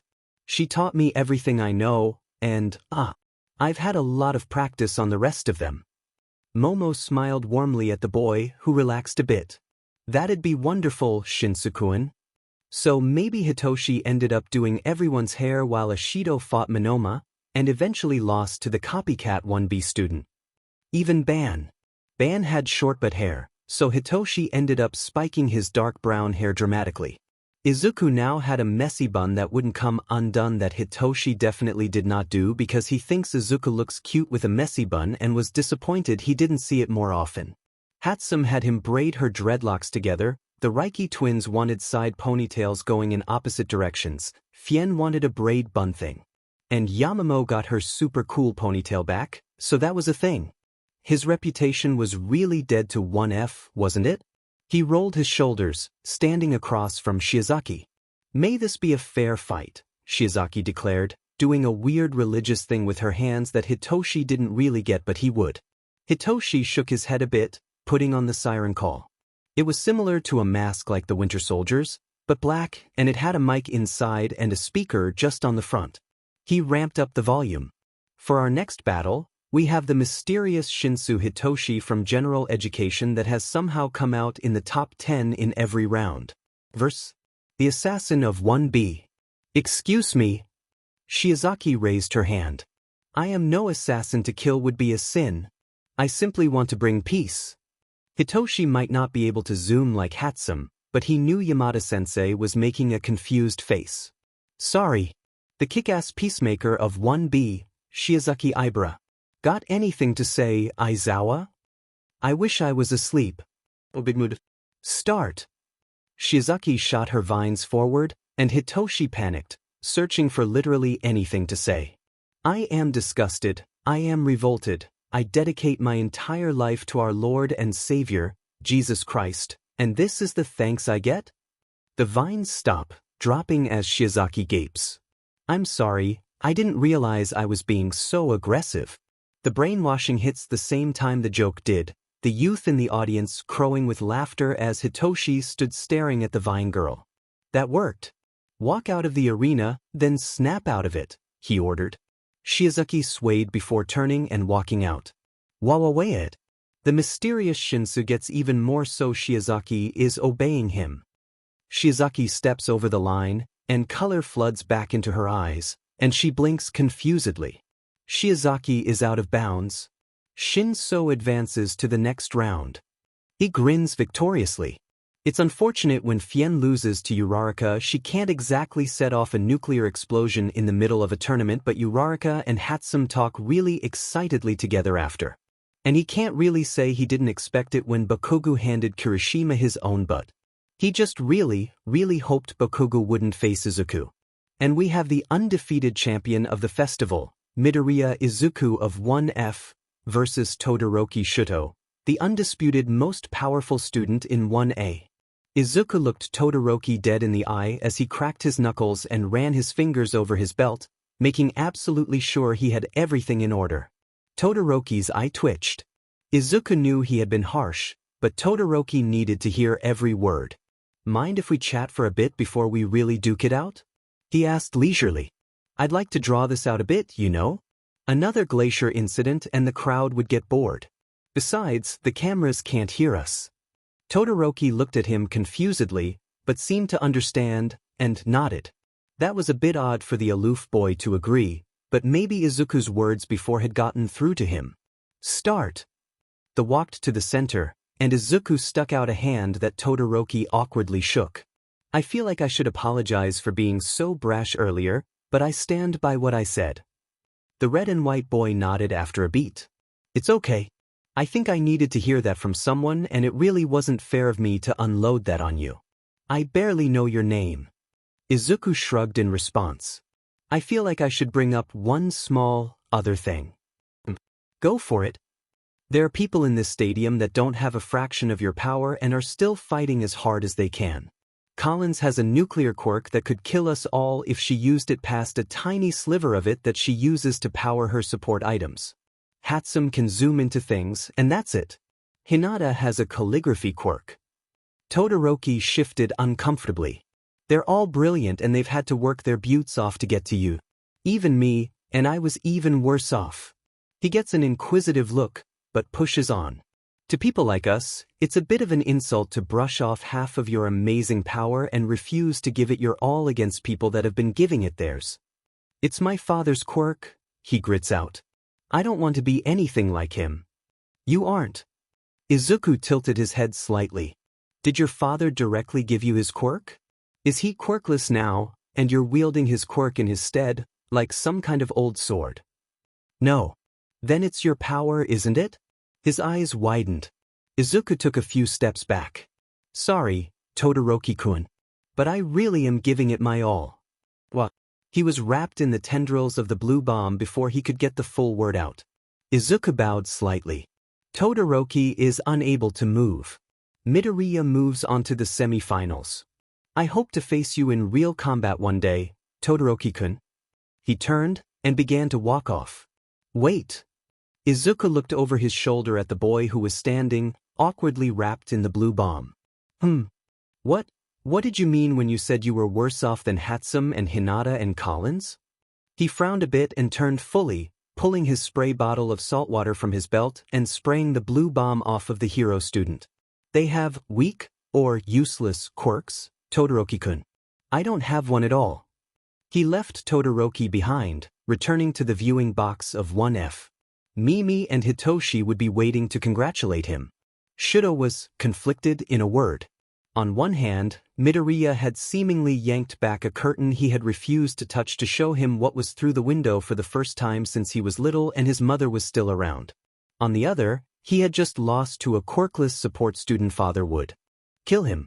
He watched in a haze as Hatsum used some incendiary flash bomb she called the Alumnisphere to defeat Tokoyami with a lot more advertising than was strictly necessary, and then Shinso somehow get Monoma to walk out of the arena, and then Uraraka and Bakugu's bloody battle that ended in the explosive teen's victory. How much has Shudo missed out on because he let father make him think that Shudo's fire was his? Shoyuta was so tired. He's watched 1F and Shinso cause more chaos in one day than the entirety of 1's year so far. From the overblown introduction to the FING mine stunt to Hatsum somehow getting into the sound system, and Maijima was still trying to figure out how, to even the demon vine that Shinso screamed in the middle of a tournament to Midoriya somehow managing to subdue Todoroki without violence. He was going to go gray early, and it wasn't even from his class. You okay there, Shoyuta? Looking a little stressed, Hisashi teased. 1A hasn't even caused a public uproar yet. FING problem children, he grits out in response, hands twitching. Brats have been causing chaos all FNG day. Hisashi's eyes light up in mischievous understanding. Oh, those kids that bugged you into teaching them Eskrima? Who the fels Hisashi? And his husband, the traitor, is Kami. He hates his job. Hey, Uraraka. Ochako looked up from her phone where she had just finished talking to her parents to see Hatsum. Oh, hi. She wiped her tears away. Hatsum slumped into the chair next to her. I'm having a moral dilemma, to be honest. There's a chance that Hitoshi will beat Bakugu and Hitoshi will be a finalist, but that's a chance I don't want to take. I don't want to hurt Izuku, but that might be the only way to keep him from fighting that BSRD. Ochako blinked at the pink-haired girl. Do they have a grudge against each other? She asked after a moment. More than that, Hatsum huffed in response, sprawling her upper body on the cool metal table. Bakugu is a complete FING BSTRD and he's gonna maim Izuku if he gets the chance. And I mean that seriously, he FNG hates Izuku. Something clicked. Is Midoriya that Deku Bakugu's been cursing out since the first round? Hatsum straightened at the name. Don't say that. Deku was a name people from Izuku's old school used to bully him, and it doesn't bring up happy memories. Oh, I'm sorry, I didn't know. Hatsum shrugs. Anyways, so I was thinking about this support item which might be able to help with your nausea. Izuku had a lot of faith in his friends. He knew that at least Mimi would always be there to support him. He knew that Hitoshi understood what it was like to be shunted aside for something they couldn't control. 1F knew he had overcome his barriers to make it this far. But he also knew, no matter how long or hard Hitoshi trained, he couldn't beat Katsuki. Katsuki was savage, a brutal personality mixed with an incredibly destructive quirk. Katsuki had both intelligence and strength in spades, plus an overproduction of confidence. It's why everyone idolized him for years. It's why Izuku idolized him. Young Izuku, Kaken could do anything he set his mind to. Now, Izuku understood his old bully even better. Bakugo Katsuki would destroy every obstacle in his path to win, and he didn't care what fell apart in the process. If he could insist that, he'd be a great hero, Izuku knew. But until then, Izuku had to treat Katsuki as he was, a danger to himself and his friends. Hitoshi didn't stand a snowball's chance in hell against Katsuki. Neither did Mimi. To be honest, Izuku didn't either, but he had the best chance out of all of them. He knew Katsuki best. He knew things they didn't. He knew Katsuki's fighting style, his weaknesses, his strengths. Katsuki barely knew Izuku anymore. Izuku couldn't stop Katsuki from hurting Hitoshi, unable to interfere with a public event or attack Hitoshi out of it. He did, in fact, know when it was no longer his place to step in. But he could save Mimi, and he swore to whatever god was watching him that he would. Mei was stressed. Shinso knew the stakes. He knew what Bakugo would do to Izuku if he gets the chance. Shinso knew that Mei was going to be trying her damnedest to save Izuku from that. They both knew the odds of beating Bakugo and Izuku. Where Izuku lacked a quirk, he made up for it in pure tactical and analytical genius. He knew the ins and outs of Mei's support items, how to disable them, how to escape from them, and how to counter them. Mei knew Izuku, but he studied her. She stood across the arena from him, searching her best friend's face for a trace of doubt, a flinch. No matter what Izuku thought, Mei knew he couldn't fight Bakugo and walk away unscathed. Even if he won, Mei knew he would be scared the entire battle. If Izuku lost, he wouldn't be the same. Mei remembered what he was like when she first met him, shrinking away from her when she spoke too loud or moved too suddenly, fear flashing in his eyes and jumping back with a strangled cry every time something exploded. The way he would try to hide in the shadows of his curly green hair whenever they walked down the street together, how he was always rushing to apologize even when it obviously wasn't his fault. And Mei remembered what it was like the first time he laughed when his project went up in flames in front of him, anxious but delighted. The first time he called her Mimi. The first time he complained about Mei's bad habit of leaving everything in total disarray. The first time he didn't back down when they disagreed, his eyes blazing with the need to be right. She didn't want Izuku to go back to how he was before, scared of life and beaten down by the world. Izuku's eyes were terrifyingly blank as they stared each other down. And Mei knew in that exact moment, he was going to fight with everything he had. "Pick a god and pray to it," he said in a voice that sent chills down her spine. Mei's hand tightened on her belt. "I'm not losing." "I know you won't," she murmured, barely audible to even herself. "I'll pray to all of them for you though." The charismatic genius Hatsum Mei of Support Course 1F. Verse. The dark and undefeated prodigy Midoriya Izuku of Support Course 1F. Surprisingly, Aizawa-sensei throws in his own 2 cents. These two are both best friends and design partners. I've never seen one without the other. Most of their support items were collaborations, and if they weren't, it's almost certain the other knows exactly how it works. Hatsum is an on-the-spot inventor, with a talent for assembling support items on the fly, and Midoriya's determination and tactical analysis is unmatched by the rest of first-year Yui so far. Kiyama-sensei threw her whip thing up. "Start!" Mei knew within seconds it was a loss. She immediately started her jet and barely dodged a pink bomb aimed at her feet and charged forward, dodging a pair of blue bombs and drawing her lightning rod, swiping out, which was parried by Izuku's pair. He shoved hard with them, forcing her back, and she hovered just above the ground and glared before sending a blue bomb his way, which he dodged, right towards her. Mei jerked back again, but his lightning rods had already pinned one of her feet to the ground. She felt the hum die as the systems fried, and she swore, scrambling back even more. But Izuku was relentless. his dark face the only thing Mei could see as he slashed out again and again with his lightning rods until Mei drew her second and finally caught them between her own. There was a pause as they struggled against each other. There were no words, just silence as they fought for control. "Sorry, Mimi." "What?" Something hit her hard in the gut, and she wheezed and stumbled back a few steps, curling a bit. Hatsum is out of bounds. Midoriya advances to the finals. Mei's eyes widened as she scanned the ground.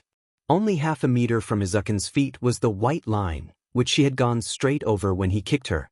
Without another word, her best friend helped her stand and took her sleeve like he would when they were walking through the halls of Yui, leading Mei to the exit. Mei failed. And if Izuku suffered for it, she would never forgive herself. "All right, Shinsuke-kun, this is the final prototype of the siren call." With 5 days until the festival, Midoriya pulled him into a room that Yamada-sensei had hesitantly given them permission to use, one he used to train his quirk. Midoriya had looked almost like he was proud of himself, but Hitoshi didn't know him well enough yet. Hatsum definitely did, but she wasn't here. "What's it do?" Midoriya slid on a pair of sound-canceling headphones. His normally soft voice was a bit louder as he said, "Turn the knob and don't stop when it makes the annoying sound." He did as Midoriya asked as the small teen shoved earplugs into his ears. "The siren call is a voice changer, translator, and amplifier," Midoriya told him. "Those earbud thingies are to keep you from going deaf. It cancels out anything that reaches a harmful decibel. Now screech as loud as you can." Dubious, Hitoshi turned around and did as he asked. And holy hell! He might not have been able to actually hear it, but it shattered the bulletproof glass in the center of the room into practically dust. "That's your new best friend, Shinsuke-kun," Midoriya told him seriously. If Hitoshi knew anything about Bakugo from his previous fights was that he was gonna end this fast. Hitoshi also knew he was pretty fragile next to the explosive BSRD. He would need to focus everything into a single attack if he wanted even the chance of winning. The mysterious Shinsu Hitoshi of General Education 1C. Verse. The explosive Bakugo Katsuki of Heroics 1A. Have anything to say, Aizawa? The pause. A lot less heroic students are going to be on the winner's stage than ever in Yui's history, no matter what the outcome of this fight is. Start. Boom. And Hitoshi screamed back with every ounce of force he could put behind it, the volume ramped up to full in the face of the fire blooming in front of him. Izuku had tried to tell Hitoshi. Katsuki had taken out his hearing aids because he figured out how Hitoshi's quirk worked. The siren call wouldn't be enough. But Hitoshi was already out in the arena, thinking he was ready to fight Katsuki. Izuku's heart had felt ripped to shreds as he was forced to do nothing but watch the largest and loudest explosion he had ever seen Katsuki produce rocketing towards his friend. Hitoshi's scream had originally been artificial, but quickly turned to pain as he was blown back and thrown across the arena into the wall, his shrieks of pain from the sensation of being burnt alive and thrown like a rag doll amplified by the siren call until he passed out and Recovery Girl and Midnight hurried him off the field. The crowd had been silent, shocked by the absolutely brutal display of power. All those who hadn't been disturbed by his fight with Uraraka were shocked now. Nobody cheered for Katsuki as he stalked off the field. Izuku didn't really remember much in his haze of panic and fury, but Mimi said he went nuts and almost broke into the nurse's office while Hitoshi was being brought in. Izuku sat by his friend's bedside now, carding his fingers through Hitoshi's hair and trying to keep his tears at bay. He was going to be strong for Hitoshi. He wouldn't suffer any major scars that wouldn't fade within a few weeks physically. "It wasn't your fault," Mimi tells him, taking his wrist gingerly, her calloused hand warm on his skin.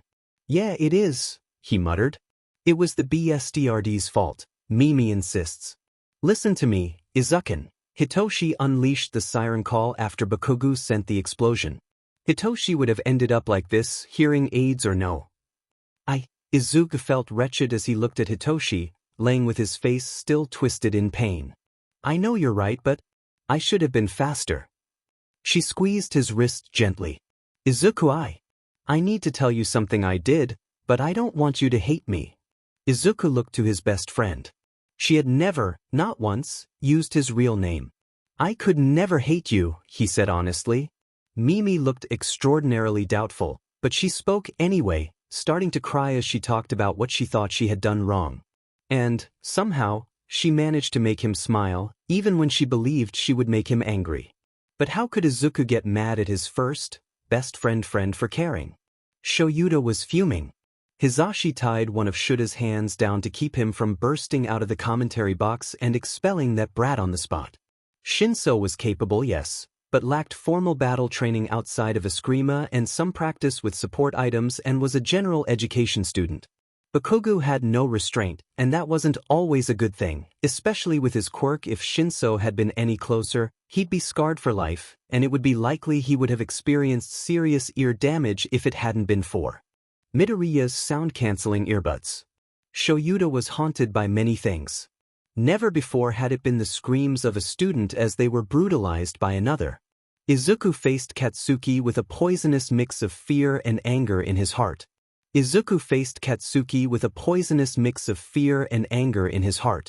Katsuki looked back with a smirk and a gaze full of malice. Ruby met Emerald, and Izuku's breath caught. Look who made it into Yui, Katsuki growled. You. Guess who made it into Yui, Katsuki gloated. Me. With each breath, Izuku's anger grew. With each breath, Izuku's fear grew. Hitoshi was laying in a hospital cot, covered in burns, and it was all Katsuki's fault. Mayvision 1.0 sat mangled and charred in his hand, and it was all Katsuki's fault. His heart sped up as he pictured his unconscious friend, hand tightening on his belt. His heart sped up as he pictured his only friend, hand tightening on his Yui letter. Izuku's legs wouldn't move, but he didn't want them to. He was fighting for Hitoshi. Izuku's legs wouldn't move, and he begged them to. He had to get back to Mimi. I hope you remembered me, Deku, Katsuki growled, ready to make Izuku bleed. That's a gift to remember me by, Deku, Katsuki crowed, leaving Izuku to bleed. Izuku reached up and tugged off his scarf, tying it around his waist. Izuku's shaky fingers dialed the numbers, barely able to speak.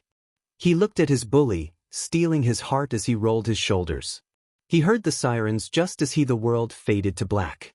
An ugly burn scar decorated most of the left side of Izuku's throat, the scarred skin reaching over his collar and below his shirt.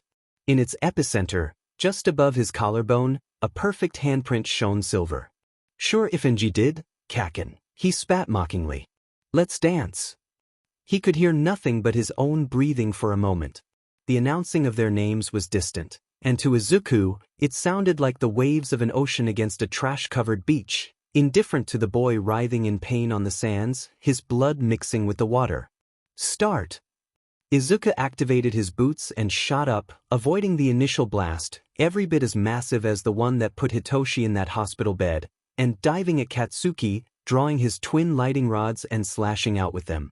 He was met with a pair of smaller, more focused explosions that sent him reeling back, regaining his footing quickly. You're just a pathetic Deku. Katsuki advanced with the speed of a cheetah, sending another pair of explosions at Izuku that he rolled under, popping back up. Forget the rejects. You're quirkless. Izuku grit his teeth, throwing 3 pink bombs at the center of the arena. That made Katsuki hesitate, taking in this new change to the terrain, before using an explosive power jump over the pink sludge. What the hell can someone like you achieve? He shook away the memory. He wasn't Deku anymore. He was Izuku, and he was gonna make Diamond sure Katsuki knew that, if he won this fight or not. You really think you can beat me, Deku? Katsuki roared, charging at Izuku. Izuku stood, simply waiting, before swiping his foot out.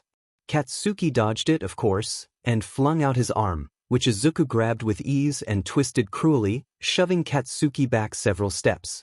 You've led with the same right hook since you were 4. Izuku told him flatly, hundreds of beatings flashing through his mind's eye.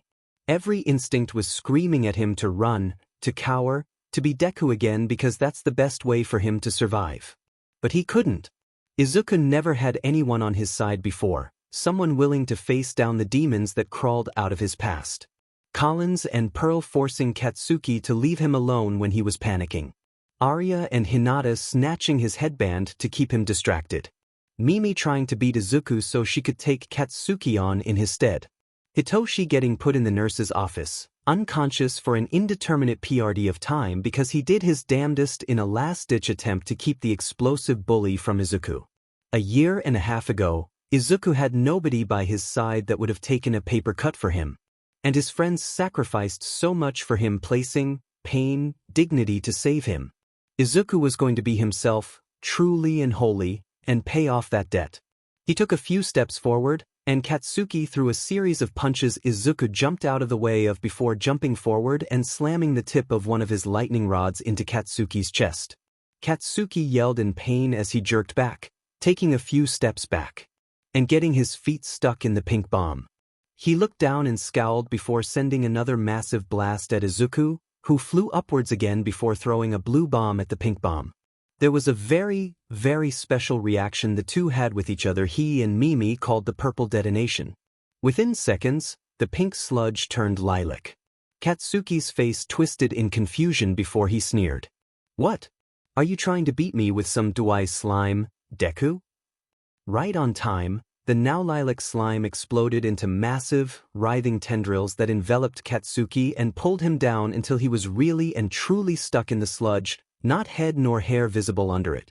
Izuku drifted down and tore the quickly hardening sludge away from Katsuki's face, letting the volatile teen breathe before he backed away. There was a long silence as Izuku took his scarf from around his waist and wrapped it around his neck, concealing the silver handprint once again. Bakugo is immobilized. Midoriya wins the sports festival. Katsuki's scream of fury is drowned out by the roar of the crowd. Izuku was so done with being afraid. Shoyuta was concerned. He may not have been very close to the arena, but he knew what a scar looked like. He'd seen a few, even gotten a few in his lifetime. And he really didn't like the shape of it either, but he'd have to get a closer look before he did something. Shoyuta had also never seen this amount of concentrated passive-aggressive energy sent at the number one hero, but here they were. Shinso, Hatsum, and Midoriya were all giving him death glares as he awkwardly gave out medals. After the awards, of course, he went to seek the three out and found Shinso and the rest of 1F in a burned-out husk of a support classroom, but no Midoriya. He stood in the back, content to just listen and wait for whatever this was to be over. Likelihood that he's going to be transferred into 1A is 75%, since there is an open seat there. Shinso's likelihood of being offered a transfer is 85%, and there is a 15% chance they will be in the same homeroom, with 10% being both of them in 1A and 5% in 1B. Reiki continued to rattle off statistics, becoming even more astronomically small, before she relined a bit, letting her twin support her. Which brings us to our major problem, Bakugo. Shinso stood at the front of the room with a pristine whiteboard that must have been put in by them. Hatsum was drawing a rough sketch of something. Why was Bakugo a major problem to them? A grudge? Shuda's mind flashed back to that scar, but he shook the thought away. Assault would almost certainly be on the boy's record. With a 75% chance of Izuku being in 1A and only a 10% chance of me being with him, we need to plan for worst-case scenario. Izuku being stuck in an unfamiliar class with that BSRD. A girl to the side Uraraka, he realizes with a jolt raises her hand. I still don't get why you brought me in on this, but I can help. I hope you like being the linchpin, then, Shinso told her with a glance her way. Most of this hinges on you not getting expelled and being able to defuse situations quickly while also keeping an eye on Izuku. Can do. Collins speaks up. She can't follow Izuku into the changing room, and that is a good place for an all-bush. Ambush? Yeah. Oh, and there is someone earwigging us.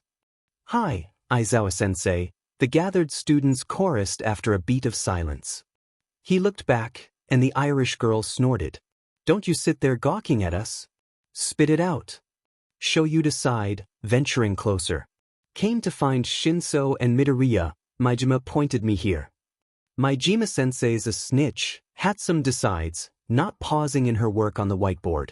Welcome to the Izuku Protection Squad, where we plan to throw hands with Baku BSRD if he so much as clicks his tongue in Izuku's direction. Shoyuta inclined his head a bit. Why? A tense silence. Then, only if you promise to work with us on this. Shinso nods, his indigo eyes steely. Hatsum knows Izuku best, and if we don't handle this delicately, it could blow up in our faces. Show you decide again.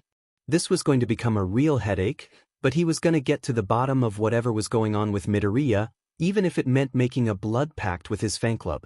Okay. Hatsum finally turned from the board, waving the marker in thought. Everyone took a seat and Reiki Arya pulled a box of tissues from under a floorboard and started to pass them out to the others, even Shinso, who looked at it distastefully. The door opened, and Midoriya walked in with tired eyes and a disaster of a hairstyle. Hitoshi, he beached, I can't get the fucking tangles out of my hair. Hi, Aizawa-sensei. Shinso sighed made the boy sit down next to where he was sitting and pulled a brush from his bag before going to work on Midoriya's hair. Were you guys getting Aizawa-sensei to join? Yeah. You okay with it? Shinso asked. I guess. There are worse people. Midoriya reached into his pocket and fit 2 things into his ears. Hatsum inhaled and began, for the second time that day, Midoriya's tale. Shoyuta hates the system, he decides as he throws open the door to Nedzu's office. Aizawa-kun. The rat, for once, looked surprised at his entry. Is something the matter? On the grounds of assault, illegal quirk usage on a minor, and peer abuse as well as suicide baiting, I want Bakugo Katsuki out of my class. Effective immediately. Izuku opened his eyes and saw that Uraraka was crying, and so were the Reiki twins, so he guessed the story was finished. He never liked hearing or retelling it reminded him of too many bad things that he wanted to forget. Aizawa-sensei's mouth is moving, but Izuku can't hear him. Izuku takes the hearing cancellors from his ears and asks, Sorry, can you repeat that? The man looks briefly at him before repeating the question. Do you have any official evidence? Izuku bit his lip before quietly saying, I have a few shitty phone videos on a flash drive I hid at my mom's house. And he was suddenly extremely self-conscious, something he rarely felt these days as the eyes in the room turned to him. Anxious, yes, but never about his appearance. I have a lot of scars, he mumbled, hiding his face in his scarf. He was so glad when Aizawa-sensei kept up the impersonal questions, or didn't ask for elaboration. Are there that can be directly tied to him? Izuku took a deep breath. Only hours ago, this had seemed so easy, so natural to throw it off and expose it to the world. But now that he was here, it was like the most daunting task possible. This one, he mumbled, loosening his scarf and tugging it out of the way to reveal the silver handprint branding his skin in the center of an explosion-shaped burn. Mimi, his rock, his best friend, his confidant, fainted on the spot. Uraraka had to take her to Recovery Girl while Izuku curled under the table, wanting everything to just go away. Izuku stood shakily in front of the closed door to the principal's office that had drifted shut moments before, his hand mere centimeters from the doorknob as Aizawa-sensei made his demands to Nedzu. Hitoshi carefully took his other hand. They'll help Izuku. Aizawa-sensei had allowed Izuku to bring along one friend for moral support, and with Mimi still out cold in the nurse's office, a flash of pain in his chest followed that thought. The next option was Hitoshi. Izuku adored 1F, really, but Hitoshi just understood him. And Hitoshi still had a broken arm and several broken ribs in Izuku's honor, so it was pretty clear Izuku could trust the taller boy. I know, he murmured back, opening the door quietly and entering. Nedzu's eyes were on Izuku immediately, and he got the feeling of being scrutinized. Was this how people felt when he analyzed them? Midoriya Izuku, the first quirkless student in Yui. Are you here about being transferred? He and Shinso are with me, Aizawa-sensei cut in. Midoriya, do you feel safe showing him what you showed me? He flinched and immediately moved closer to Hitoshi. Hitoshi kept a hold on his hand. I won't look if you don't want me to. After a long silence, Izuku nodded, and Hitoshi covered his eyes with his free hand as Izuku undid the scarf to show the principal his scar before quickly covering it back up. Nedzu's calculation gaze softened. Oh dear. This really is quite the situation. Isn't it? Hatsum woke up crying. Ochako immediately went to her new friend's side, sitting on the edge of the bed and holding the support student's hands as she sobbed wretchedly. "Hatsum," Ochako said softly. "You're okay. You're safe." The girl shook her head savagely, dreadlocks whipping from side to side as she struggled for words. "Izuku," she cried out. "Izuku got hurt, then?" Ochako let Hatsum gather herself. After a long silence, the tears abated, and Hatsum could finally speak. He didn't come over one day," she sniffed. "The day we got our letters. We were gonna open them together. But he didn't show up until the day after, and his neck was all. It was all bandaged up, and he told me his necklace exploded and I just accepted it." Ochako slid across the bed, wrapping an arm around Hatsum and drawing her close. Ochako may not be the most qualified for comfort, but she always liked being held and reminded that someone was there for her. Maybe it would work for Hatsum too. "Midoriya's a private person, Hatsum-chan," she said softly. "He probably saw it as his own problem, or he was ashamed about it. Maybe that's what he really thought for a while. But that boy trusts you with his life, Hatsum, and I can tell that pretty easily. Right after you fainted, he curled up and wouldn't respond to one but Hitoshi for a while. He probably wanted to protect you from that." Ochako let Hatsum cry. After all, what else was there to do? Hitoshi's leg bounced anxiously as he looked around the empty classroom. There was a seating chart drawn on the whiteboard, so Hitoshi assumed it was a new thing. He was in the very back, Izuku to his immediate left and in the back left corner exactly. 1A slowly filed in, none noticing the two exhausted teens. Some midget kid sat in front of Izuku and Yamamo sat in front of the midget. She looked uncomfortable. At last, everyone was in their seats, Hitoshi and Izuku having successfully, somehow, avoided attention. Izuku's head rested on his desk, completely out cold, and Hitoshi guessed he was up all night designing again. Instead of waking him as the bell rang, Hitoshi sneakily put Izuku's hair in a messy bun. Sue him, just because Izuku's not on the menu doesn't mean he can't look. Aizawa-sensei walked into the classroom, his eyes sweeping over 1A, plus Izuku and Hitoshi, before sighing. "You all really need a situational awareness course. This is getting ridiculous." There was a loud bang and Hitoshi jumped, glancing over to see Izuku had slammed Midget's face into his desk. Yamamo's face was bright red as she looked back, her hands pinning her skirt to her legs. "That was the fastest vibe check I have ever seen," Hitoshi announced. "Everyone else go home." It took all of 3 seconds before Izuku was fast asleep on his desk again, Midget crying grossly as Yamamo recognized them with a smile. "Oh, Shinsu-kun, Midoriya-kun.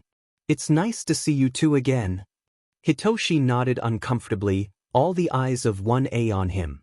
"Wait, did the sleeping dude just vibe check my neta and pass out again?" One of them, Hitoshi thinks his name is Kaminari, asks with wide eyes. There was a beat. "Yes," Hitoshi confirmed awkwardly. "Kami, what an absolute mad lad," a dark purple-haired girl says, her eyes and smile wide. "Shut up," Aizawa-sensei commanded. When silence fell, he continued. "This is the scoreboard for internship offers in the top 10. A screen lit up beside him. 1F Midoriya Izu 14,817 heroics, 8,761 support. 1F Hatsum Mei, 1,876 heroics, 9,821 support. 1C Shinso Hitoshi, 8,724. 1A Uraraka Ochako, 7,982. 1B Minoma Nito, 7,419. 1/8 Todoroki Shudo, 4,801. 1/8 Tokoyami Fumikage, 3,991. 1A Yaoyorozu Momo, 3,990. 1F Collins Fianna, 291 heroics, 3,019 support. 1B Shizaki Ibra, 2,131. As you can see, 1A takes up less than half of this list.